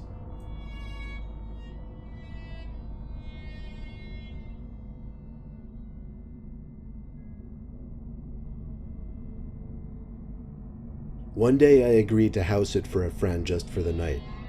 He and his family were going on a short vacation and needed somebody to watch their pets and house. I agreed to do it for a small amount of money. I'd been to his house many times before, so I was familiar with the layout. Nothing eventful happened at all the entire day. I just fed the 2 cats, the fish, and the birds. I went to sleep on the couch in the sunroom because it was my favorite room in their house. It was a tiny room surrounded by windows with a big TV mounted on the wall. I fell asleep with the TV on, but I woke up not long after. I turned it off, and now the room was dark. I tried to go back to sleep, but I thought I heard the sound of the PVC gate closing outside. I thought it might have just been the wind. The room had windows surrounding it in 3 directions, so I was basically looking around in a circle out into the darkness. I sat back down on the couch when I calmed down, but I heard a leaf crunching outside. That's when I knew someone was out there. I took another look outside.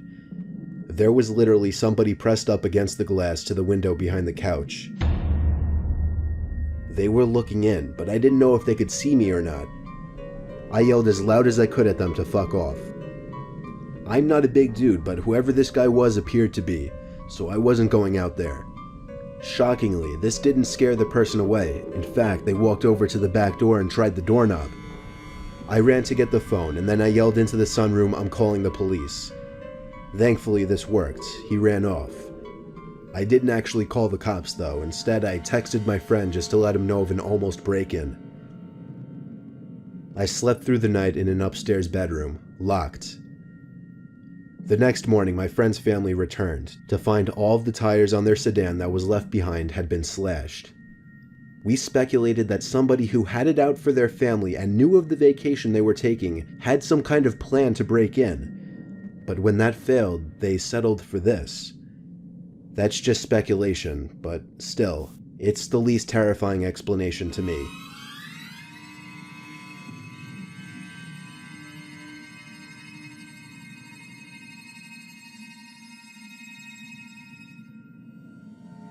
When I was in college, I used to work as a babysitter on the side to make a little extra cash.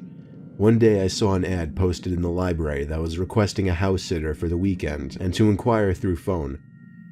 I was used to babysitting, but house sitting sounded even better, same thing minus taking care of kids.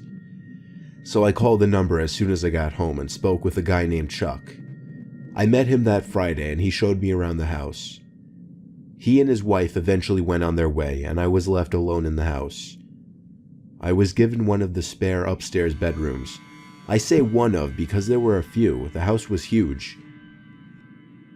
Nothing out of the ordinary was going on at all for the whole day. It was quite uneventful, and I felt like I was missing out on going out since it was a Friday night. But I kept reminding myself that I'd be making $200 for the whole weekend. Later in the night, I kind of just laid in the guest bed that I'd be sleeping in and watched a movie on demand. I wondered why this couple felt the need to hire somebody to watch their house for the whole weekend. There weren't any pets or anything after all. Though it was a very, very nice house, so it seemed the most obvious that they just wanted a sense of security for their house while they were gone. By the time I turned off the TV, I was shot and probably minutes away from falling asleep. But the slight sound of a click, along with a sudden glow in the room, woke me completely. I opened my eyes fully to see light creeping out from under the crack of a door. It took me a second to realize that it was a closet door. I flipped on my side as my heart started beating 200 beats a minute. I pulled the sheets up to my chin and pretended to be asleep. I was certain someone was in that closet, and I was simply too afraid to get out of that bed and make any noises. Words can't describe my fear in that bed, or how with each passing minute I felt more and more like I could possibly die. The closet door opened, I could hear it, but I could not see it as I was facing the opposite way. I closed my eyes and tried my best not to move. The room went dark again as I heard another click, a bit louder this time. The closet door quietly closed in the background, but I didn't hear anything else. I was afraid that whoever it was went back into the closet. I didn't know what to do because they had to have seen me and I didn't want to run for it in fear of being chased. The room was dead silent as I was thinking over my next course of action. Eventually, I decided to just peek over to the other side and make sure the coast was clear. I flipped on my other side. Someone was standing right next to the bed with their hand reaching towards me. My reaction, I pulled my arms up towards me, balled up and backed up onto the wall in shock. The person stood there showing no signs of leaving. I hopped over the metal bar at the end of the bed, ran for the door, down the stairs, and then out the front door. I ran all the way home, let myself in, called Chuck and explained. I told him it was his problem now and hung up. He tried calling back, but I didn't answer. Maybe there was some story to be told, like they knew this person, or they frequently dealt with break-ins and that's why they needed me. I didn't care though. I didn't even care about the money. I just didn't want to speak to that Chuck guy ever again, or see that house ever again.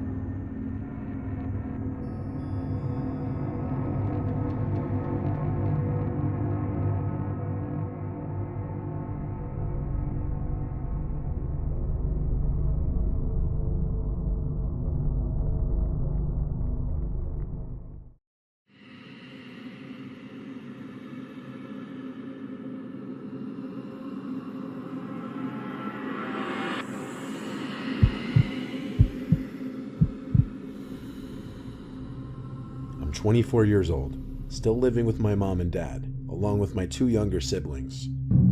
My parents bought a new house in March, just around the time coronavirus really started to be taken seriously around me, and quarantining started. So we were in the unpacking and settling in phase during all of this. My room is actually in the basement, which I don't mind. It's furthest away from my parents' room. It's technically just an extra room in the house, not really meant to be a bedroom, but we made it one. Plus, my parents figure I'm going to be moving out soon, so why give me one of the better rooms in the house? The basement in this house is huge.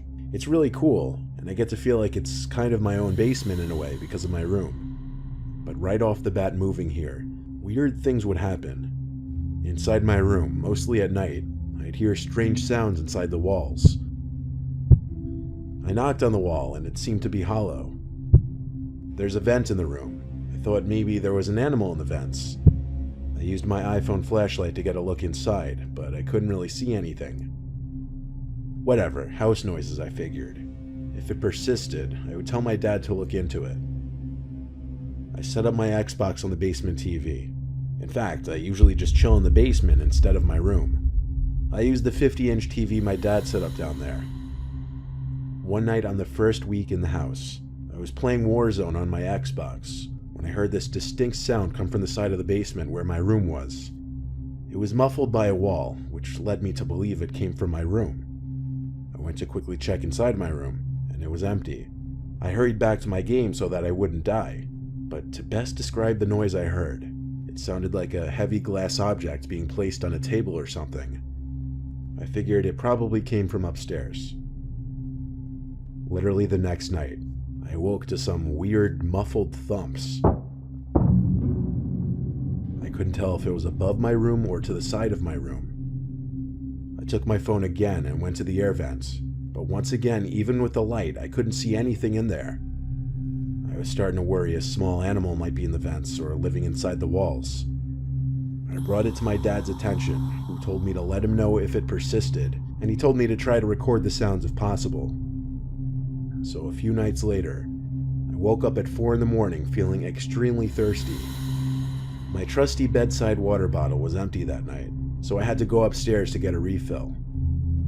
On my way back downstairs from the kitchen after refilling the bottle, I stopped mid-staircase in the dark, thinking I heard something from the basement. "Andy?" I said very quietly, wondering if my brother was hiding down there. I whipped out my phone to use the flashlight again as I finished my descent down the stairs. I had a quick look around the basement just for peace of mind, and when I found it was clear, I went back to my room to hit the hay. As I placed my water bottle on the ledge above my bed, something in my gut told me to just look at that little vent in the wall one more time. So I shined the light in that direction, and even though it was only for like half a second, I knew what I saw. There was someone looking through the holes in the vent for just a brief moment. I saw their eyes clear as day, but they moved away just as the light revealed them. What did I do? You probably hope I ran to the vent to get a look inside and see who was in there. But no, instead I screamed like a girl as I ran all the way back upstairs, yelling for my dad like a child. My whole family came down the stairs to my room. I brought them to the vent in my room and shined the light in it again. My dad took a look, and of course there was no one in sight now. I'm not even lying when I say my mom and dad told me the cliche I was seeing things because I hadn't gotten enough sleep and I was tired. I didn't buy it. I wasn't sleeping there that night. I slept in the living room and locked the basement door that night. The basement door only has a lock on it because we have an outdoor entrance to the basement, so it serves as an extra small layer of security from break-ins, I guess. Well, the next day, when I went down to the basement, I made a shocking discovery. There was some kind of secret door in the wall that was left open. I immediately called my dad down, and we went inside of it together. There was a blanket on the floor of this little hidden room, along with a small wooden stool-like thing. And if you walk down this ever so tiny corridor, you'd come to the vent that peers into my room. This discovery would otherwise be cool, if it didn't lead to the realization that someone has been living in this room, possibly raiding our kitchen, and possibly watching me in my room as I slept. I think when the person living in the room heard the commotion I made the night before, they figured it was time to bail. I just still fear that they may come back.